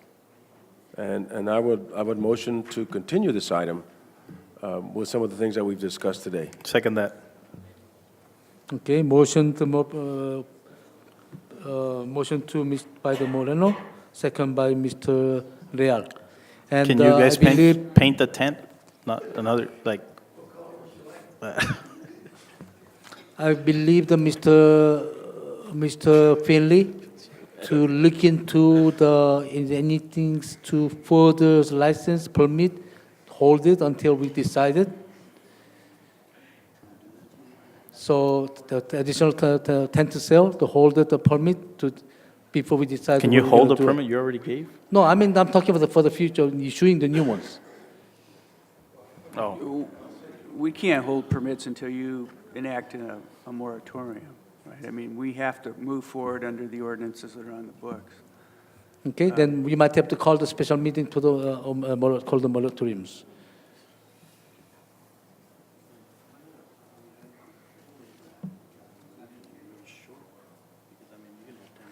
Can we, Mr. Hargrave, can we have a call the moratorium today? I don't think so. We cannot do it this time. We don't really have anything teed up at this point, but we could come back. I mean, what we would recommend, if you want to limit tent sales, was to come back with an ordinance that does just that. But we'll have a carve-out there, you know, to the, Not necessarily to only cars, like all the business, like tent sale. All business like farmers markets, every tent, right? We should stop farmers market too, because Walmart sells, broccoli might, affect Walmart. Okay.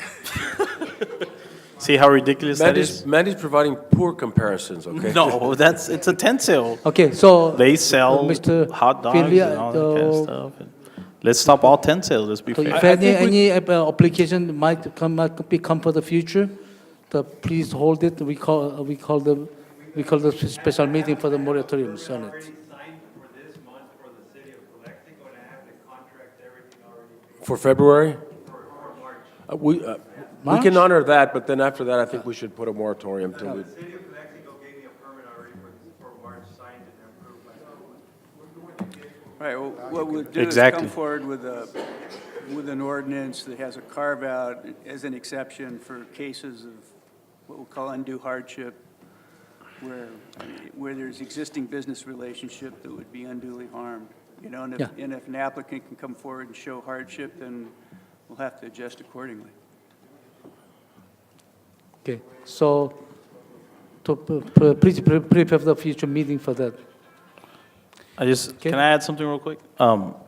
As a council member, I have gone out to look for businesses to come in the city. There's a solar company now in Imperial where there was an empty building that we brought in. I don't know, I know my friend here, Alex Peroni, also has a solar business or is starting one, same thing with Direct Auto Plaza. They came in to, because it's bringing business inside of Calexico. We're fighting ourselves and our economic development. So if he wanted to bring somebody in, we would fight that. You know what? It's just a sad day because I go out and try and get businesses to come in here, and then they get stalled. I mean, this is ridiculous. Well, let them Just come in, add. let them set up shop, let them get the property, let them get the building, let them do everything else See, the every funny other buddy thing is does. they already have a property. Then let them start, let them build. Build They're up. trying to I mean, get something it's done. obvious the cars are selling. They want to get Please, something okay. done, and we're 100 kicking them. cars in a We're month. kicking, Mr. Moreno, to Mr. Leal. Okay, first of all, let's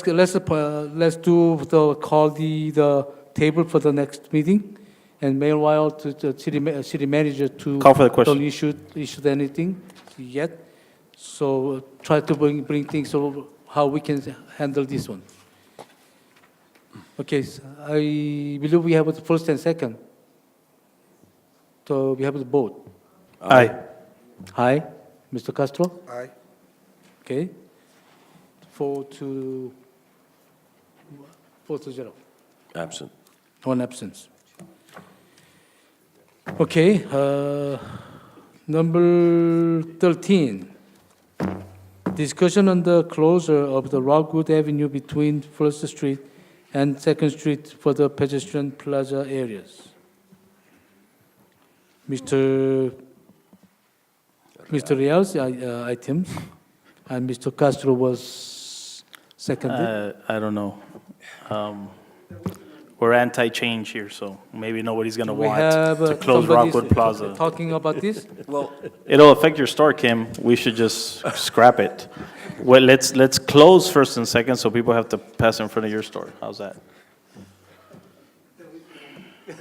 No, Mayor, I believe it's a good idea, but first of all, we look to ask the merchants who doing business on Rockwood, also the owners of the building, they need to know about this, and we need to know how they think about this issue. I didn't say I'm not gonna support this, but first of all, we need to know exactly, city manager, that what these people think about that. That's my concern on this issue. Thank you. Okay, thank you.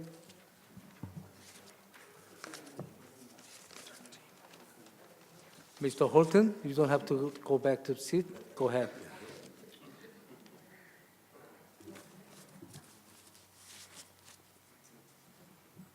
I think we have a big members here. You want to speak about this? Mr. Mayor, members of the City Council, if you were to look at a little bit of history in reference to First Street, closing it off, you may have to have a discussion with the port of entry in reference to the traffic that has to be going through, like emergency equipment. Once before they tried that, and GSA had some issues about it.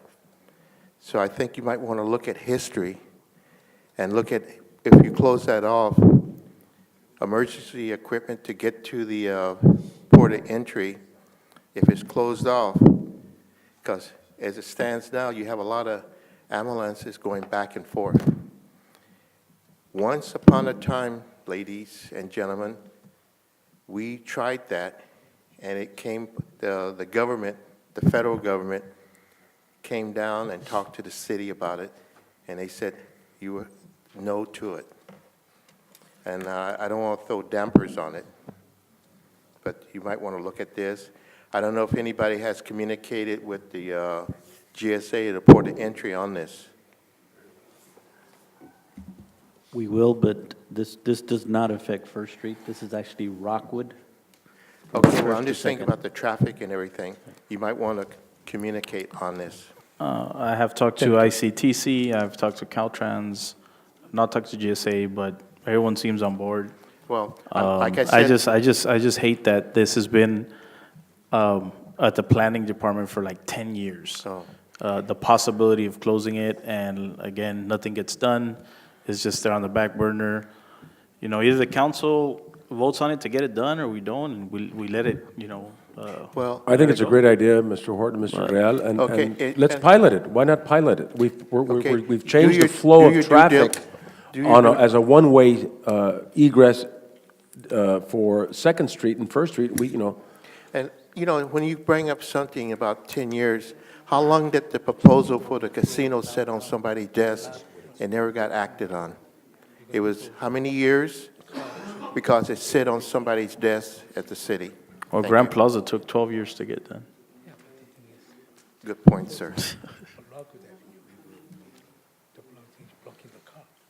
Mr. Finley, I know you were one of the ones that I guess you had at one point helped do a rendering for that closure. Do you remember why it was stopped? Why? Basically, the cost for the project, the way that it was brought forth and was being proposed, was a cost of $1 million, and $1 million wasn't there to do the complete project, redoing the street, tearing up the street, making into some areas, some kiosk areas, I think there was even planters, benches. I mean, it was a quite a bit of a project. It was a large project, and I think just that one section was close to $1 million that was projected for the cost back then.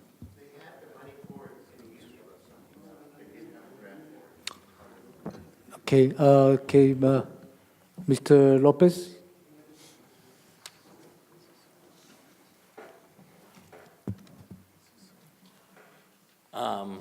My name is Eduardo Lopez. I'm on the Business Improvement District, and we actually had a meeting and discussed this item. And what I suggested in the meeting was that a little bit of what Mr. Castro said is that we need to notify all the merchants, get more information, get a plan exactly what we're going to do if you guys decide to do it, what exactly you're going to do, what's it going to look like, how much is it going to cost.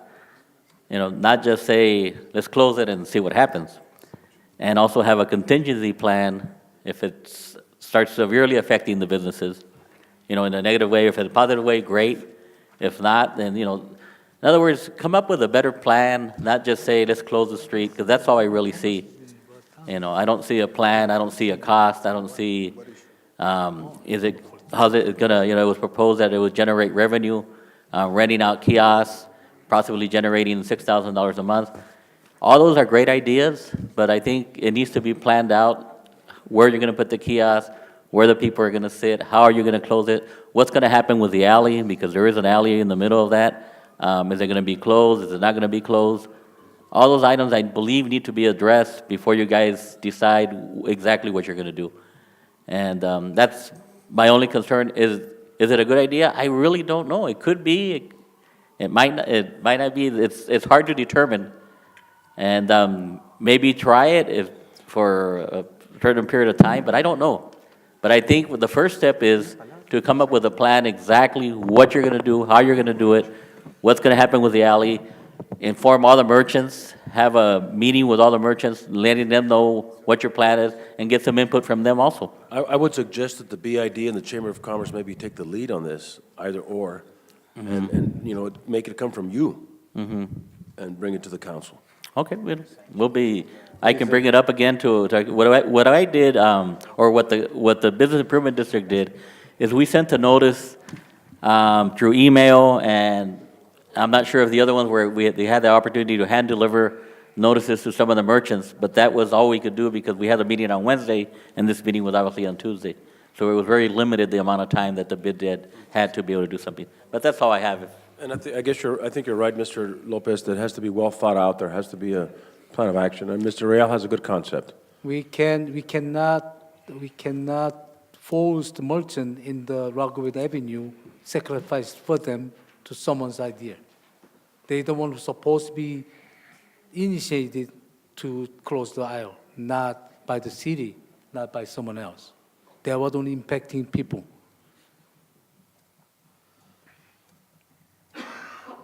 Okay, so we're going to postpone the delivery for the next, when the people ready. Well, I need a motion to go next to the agenda. To continue or what? But this is just discussion. Just discussion, then. And we give direction to our city manager to make sure that the BID becomes a bid, or the Chamber of Commerce, either or, you know, work together, discuss with the merchants. To bring the plan back to us, if it's feasible or not. Okay. Thank you. Now it's number 14.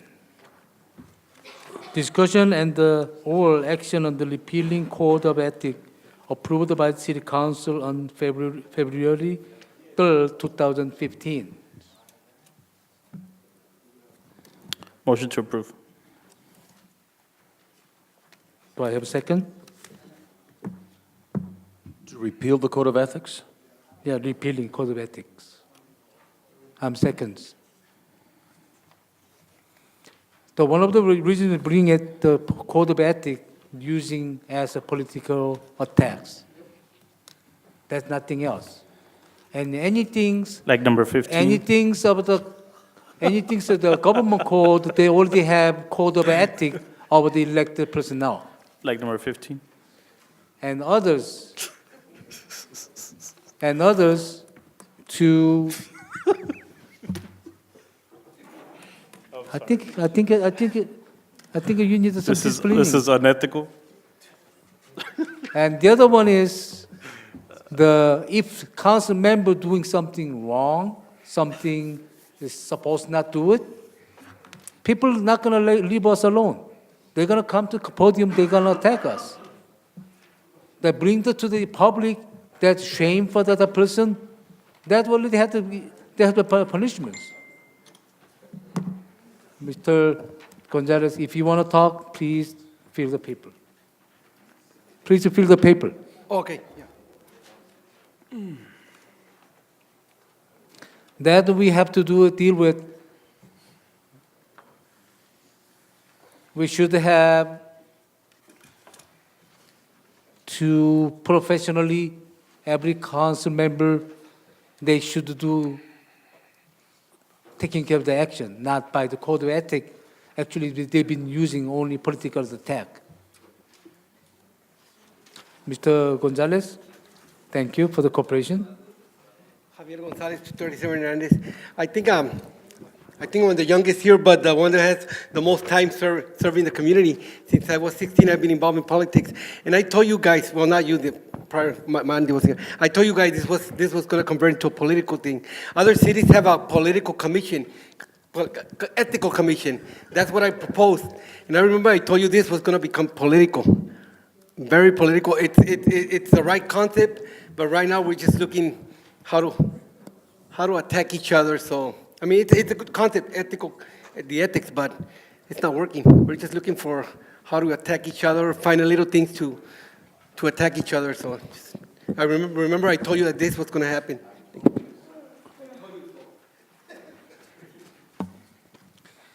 Okay, thank you. Have a person, Ms. Marilyn Thomas.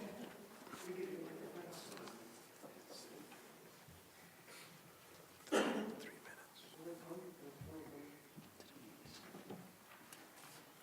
right, good evening. Actually, I'm glad to see this on the agenda. I am not against a code of ethics. What I'm against is how it's been implemented, and truly it's been used as a political tool.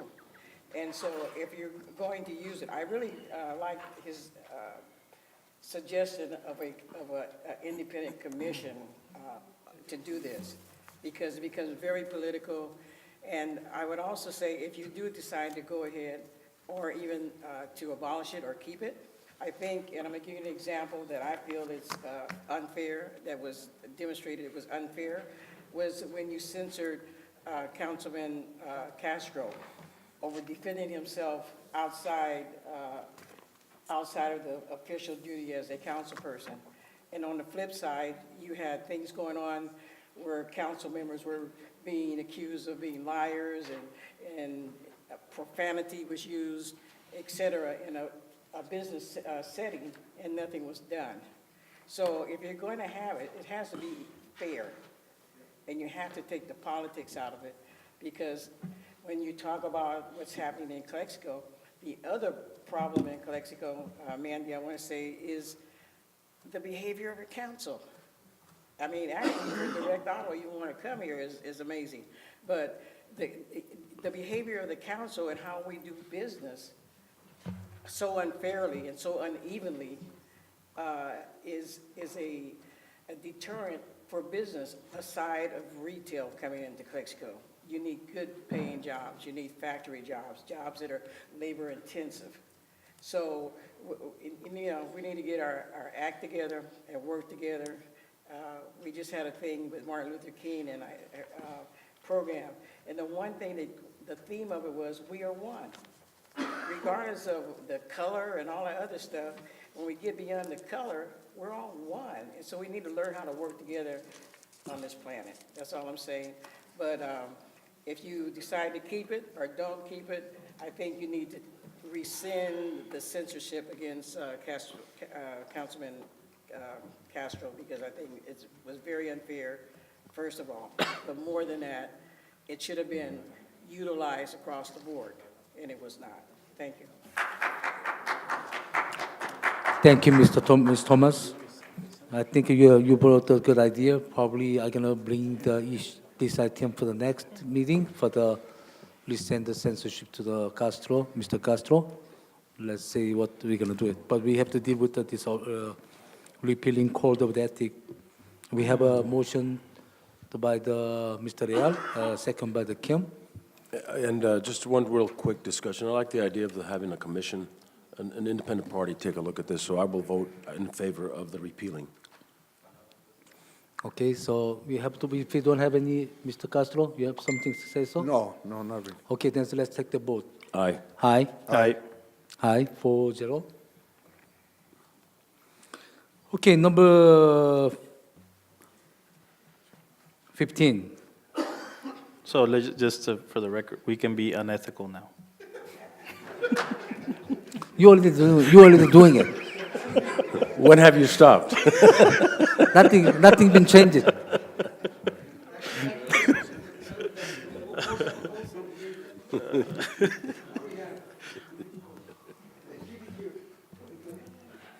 Okay, number 15, discussion on the council member Moreno's behavior. Okay, I believe this one from the originally to request by the Mr. Castro. Yes, I would like to read a letter that I wrote. All right.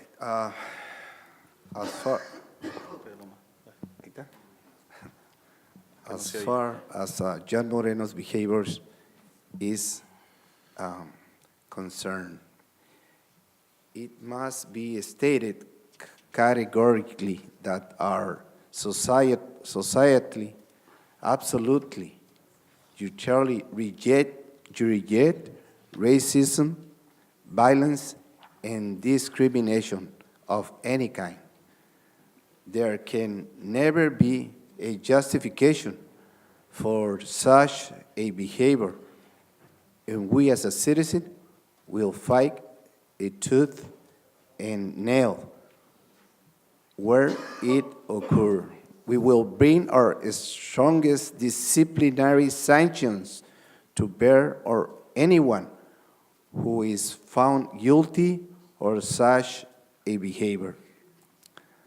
The social media had commented on John Moreno's racist comments recently, and it is painful hearing his comments on what can only we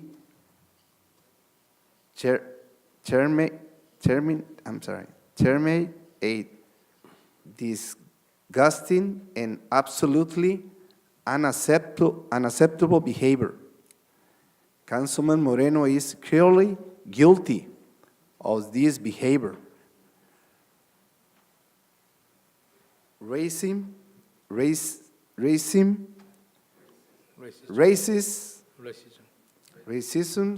serves the breakdown the best effort made by good citizens across the board. Many of them who lives in the city of Calexico, who works tirelessly to create a more just, fair, and tolerant society. I apologize, I didn't bring my right glasses, that's the reason okay.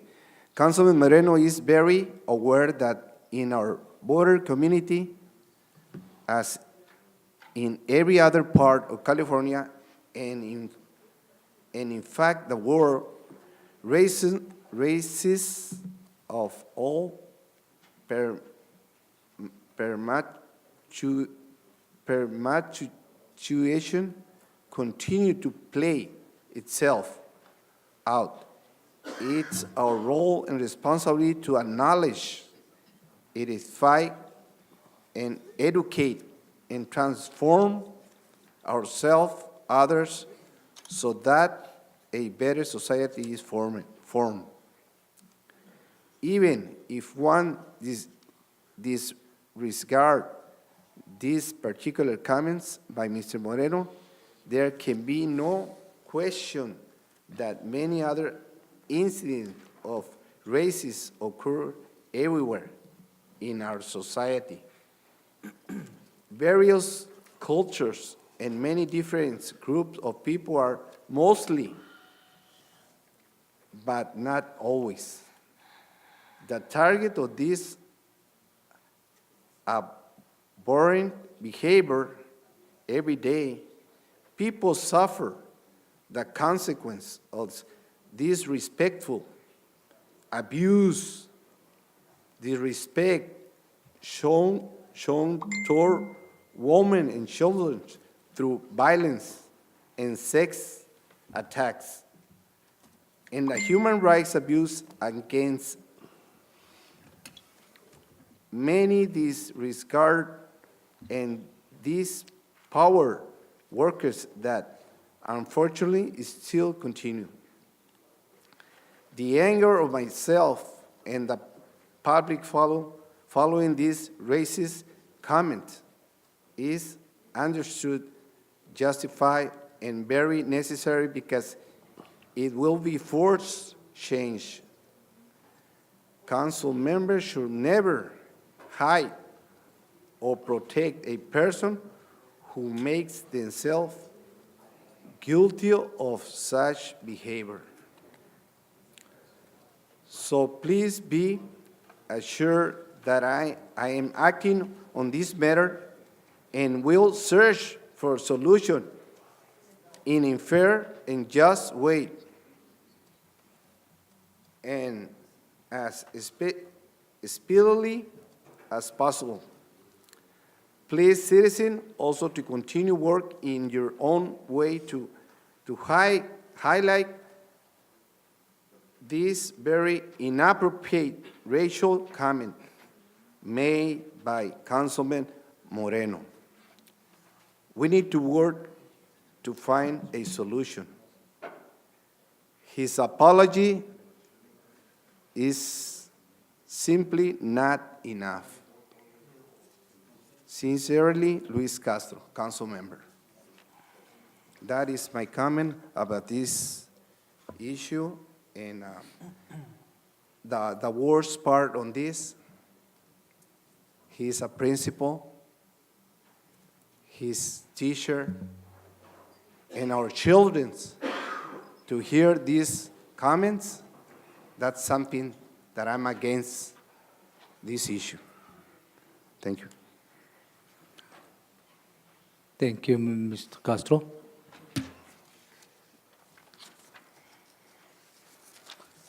Okay, the next person is Lina Cardenas. The public comments?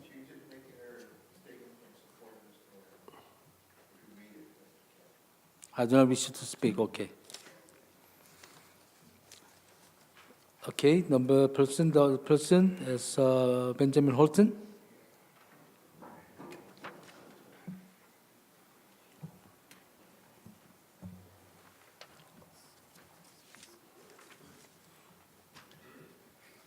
This is a support of Mr. Moreno and what he stands for and what I believe the kind of man that he is. Last city council meeting, it was brought up, then and there, he was a man to stand up. I made a mistake. If I offended somebody, not so much in those words, I apologize. And I hope this council and the citizens of Calexico can remember once upon a time when one city councilman makes some derogatory remarks toward me, but he wasn't man enough to say that he did it. I will not say that councilman's name, but I think we know who he is. And then earlier today, I should say, in the beginning of this city council meeting, we had people to stand up and we said, we have 5 different races in front. I took offense to that, and the reason why is, as this community, we should not be talking about race or anything to that effect. Now, what I'm saying here, his apology wasn't good enough. For me, myself, and I, it was good enough because it came from a man with character. With enough character, ladies and gentlemen, say, I made a mistake, I apologize for it. How do you have to apologize to let people know that you have character and that you mean what you say? For me, all you have to do is look at me and say, I made a mistake and I'm sorry. Now, what are we looking at in this community? We say we want to bring people together as one, but yet we'll get up and persecute them over and over. And this part about the ethics, I believe this. I believe in disagreements, but I don't want to be disagreeable to other people. And ladies and gentlemen, listen to what I say. Disagree and being disagreeable to people. Ladies and gentlemen, what are we doing in this city here? And I'm going to put it to you this way. Are we any better than we were last year? The year before? Is this city running any better than it has run? Are we respected throughout the city, throughout the valley, throughout the state? Are we respected, or are we laughed upon behind our backs? I'm from Calexico, and people say, you live there? Let's move forward and show what we are, and what we can be, and what we are to each other. Thank you, Mr. Holton. Next person is the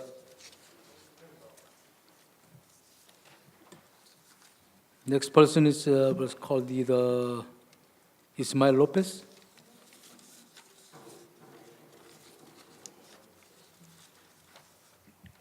Mayor, Councilman, this is my second session, and I feel bad, very bad, to see that you cannot work together, that you were elected to serve, to help us, to make this, our community, a greater one, a better one. I didn't know that we were bad years past, and that it's carrying forward. Who's going to say, let's stop this now? We aren't. You, at least it's clear to me that you don't meet and talk about the issues. You prefer to talk them here in front of all of us to see how divided are you. That's not right.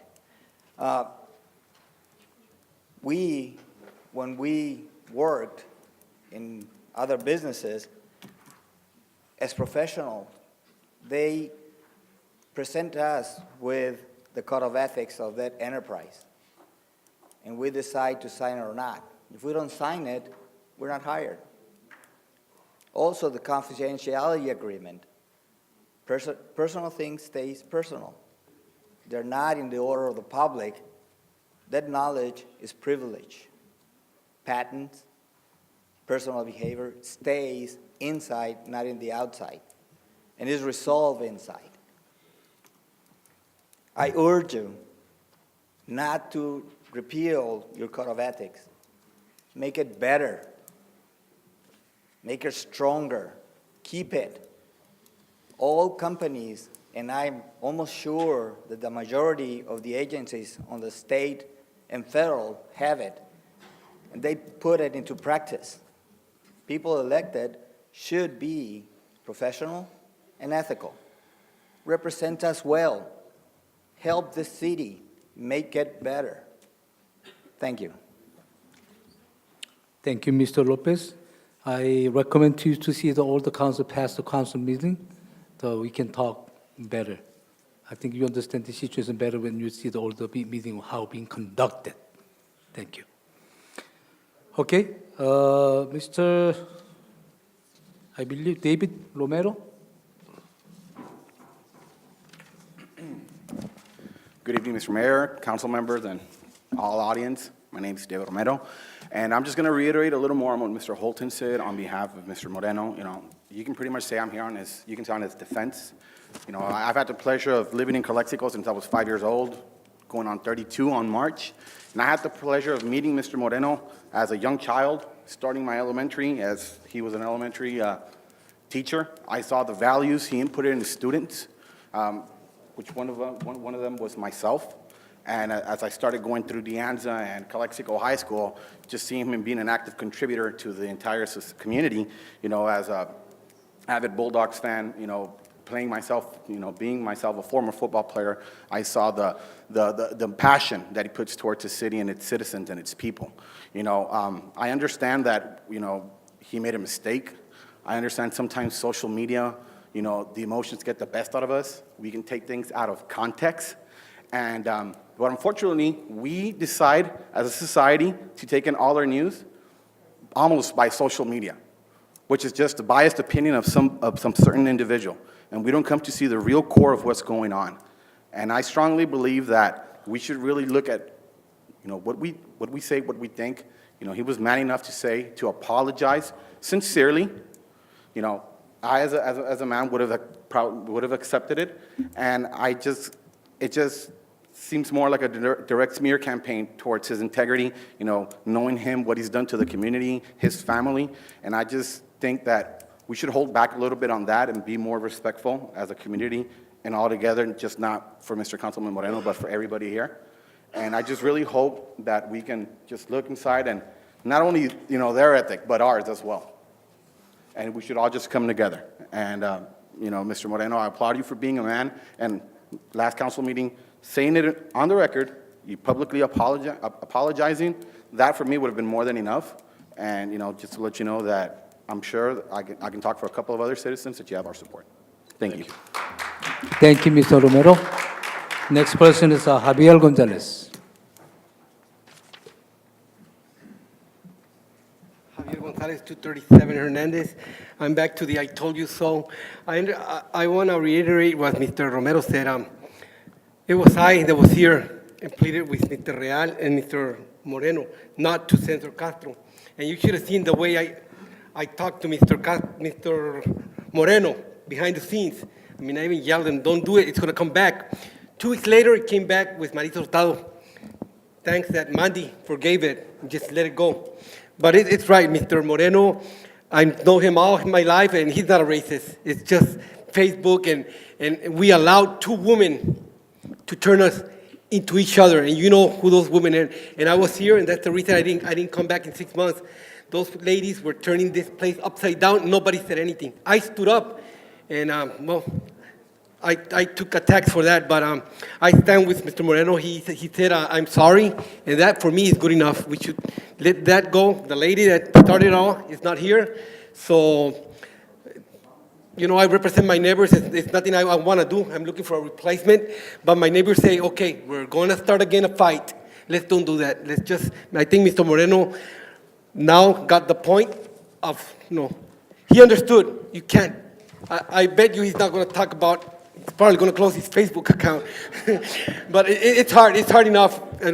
This can come back to anyone, but I just stand behind Mr. Moreno. He's not a racist. Thank you. Thank you, Mr. Javier. Now it's Alex Poloni.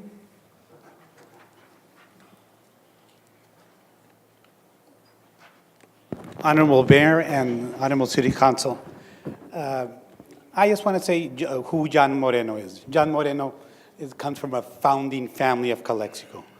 And I've never seen any acts of racism. What you did, John, was wrong. We do wrong things. But what you did in apologizing is of a man. And I commend you for it. And I believe in other situations, there's been other councilmen that have attacked me personally. And I've never got an apology.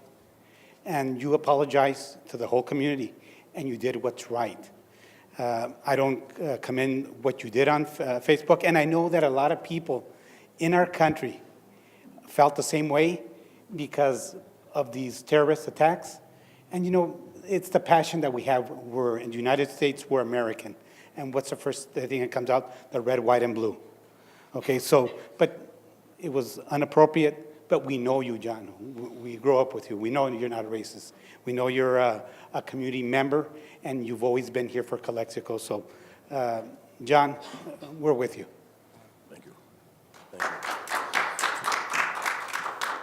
Thank you, Mr. Alex Poloni. Another person? Mr. Guzman, go ahead.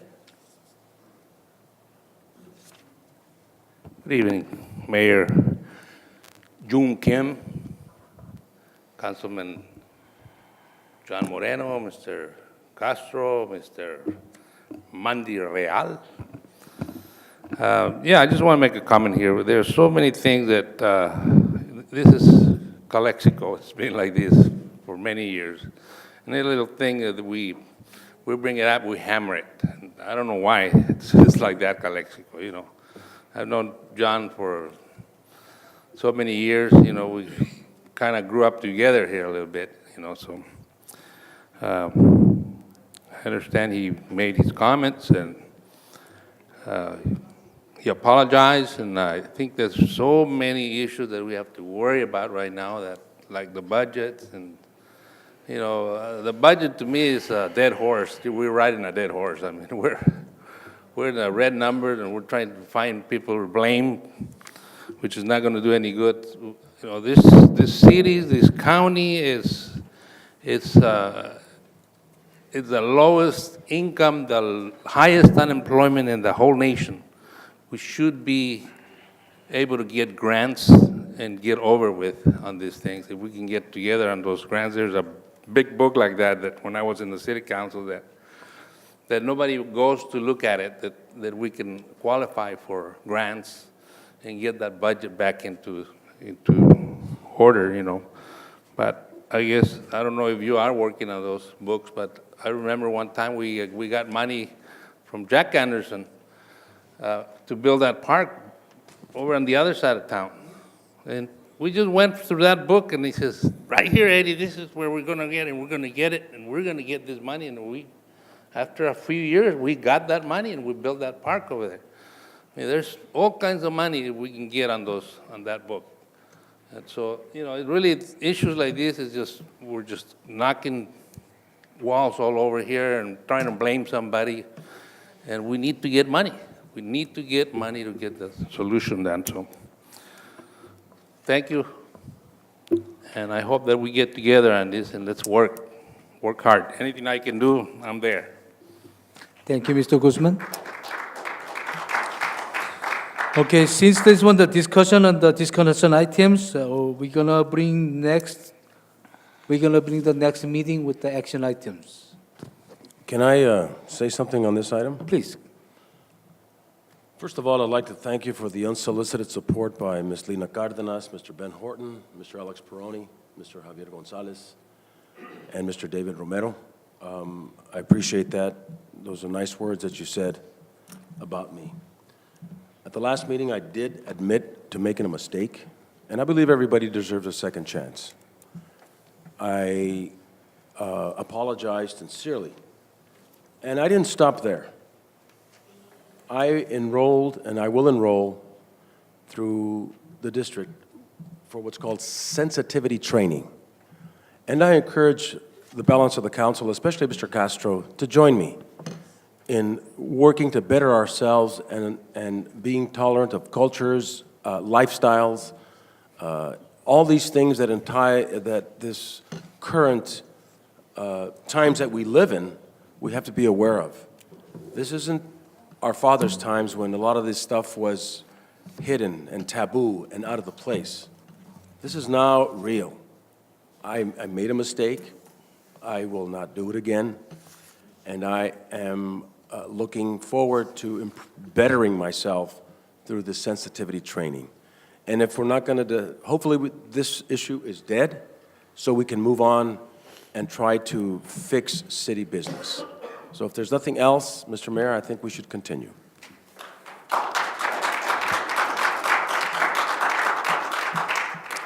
Yes, I do see we need to continue. We're going to bring the issues next time, discussion, take action items. And also, I agree with what Mr. Leal was saying, is that this town is a nepotism. And my friends, they can be wrong anytime, second chance, fourth chance, fifth chance. And they don't like it, they don't like the person, they even apologies, they will not accept it. It's finally they censor him. That's not fair. Where's the fairness about this community? Because my friends, he can be wrong. Because not my friends, he cannot be anything wrong. Even apologies are not accepted. This is if we cannot run in this way, the fairness has to be fairness. Thank you. Number 16, discussion on the citizenship recognition program. This one is, I brought this one into the number 16. So we have a lot of negative activities. It's been last couple of years. So much people coming in here, they were supporting the administration. The administration made us over $10 million whole. And they are responsible for that. They don't show up anymore.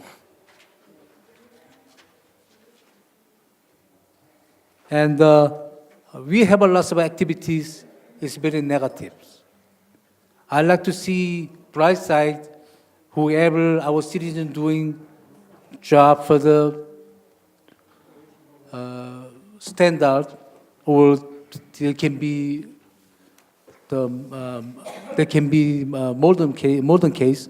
They can be recognized by the people. So we promote our citizens doing action to promote them to the better community. And also, I'd like to see the city manager to be this one together, packed together with the Employee of the Month programs. We might not be able to much compromising to the employee, but maybe we can have a little flex, that Employee of the Month would give the little flexibility that months to put hours together, to they can have a little the vacations. So we can recognize the employees, the Employee of the Month, every departments.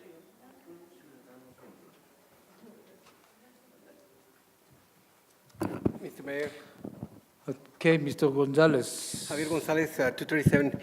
The Adopt a Park program was started back in 1992, and it was started by Kennedy Gardens. We started the Adopt a Park. Within the program, there was a certificate to be given to every adoptee. Back then, it wasn't that hard. But throughout the years, you noticed that the Adopt a Park was the one that kept the parks alive. Not one single adoptee has received a certificate from the city. And I've been an active participant for 15 years, but I've known the Rotaries, the Lions, everybody adopted a park. The city has not thanked them. Not one person has received anything from the city, at least a certificate. And that looks pretty bad from the point of the community. I mean, they're helping out. You see how the retention basin, behind Kennedy Gardens, Granero, that person, the Valley family, had just put in a lot of time. I hope they do get something. We've gotten a lot of teams from baseball adopted the Kennedy Gardens Park. That I know of, not one has received a certificate of appreciation from the city. Thank you. Okay, Mr. Gonzalez. It's that same reason I'm trying to do with the recognition of the public service, to who can promote them to do that, and same time to recognize them too. I believe the city manager's office, someone who's in charge, to put it together. So we can have some kind of our city's action plan to approved by the council. Thank you. Meanwhile, to looking for the people who've been promote the city, and that they did something good for the city, to bring the list up to us. We can recognize them from the council. Motion Okay. to adjourn. Second. Aye. Aye. Okay, no more future items. We are meeting finished by 9:15.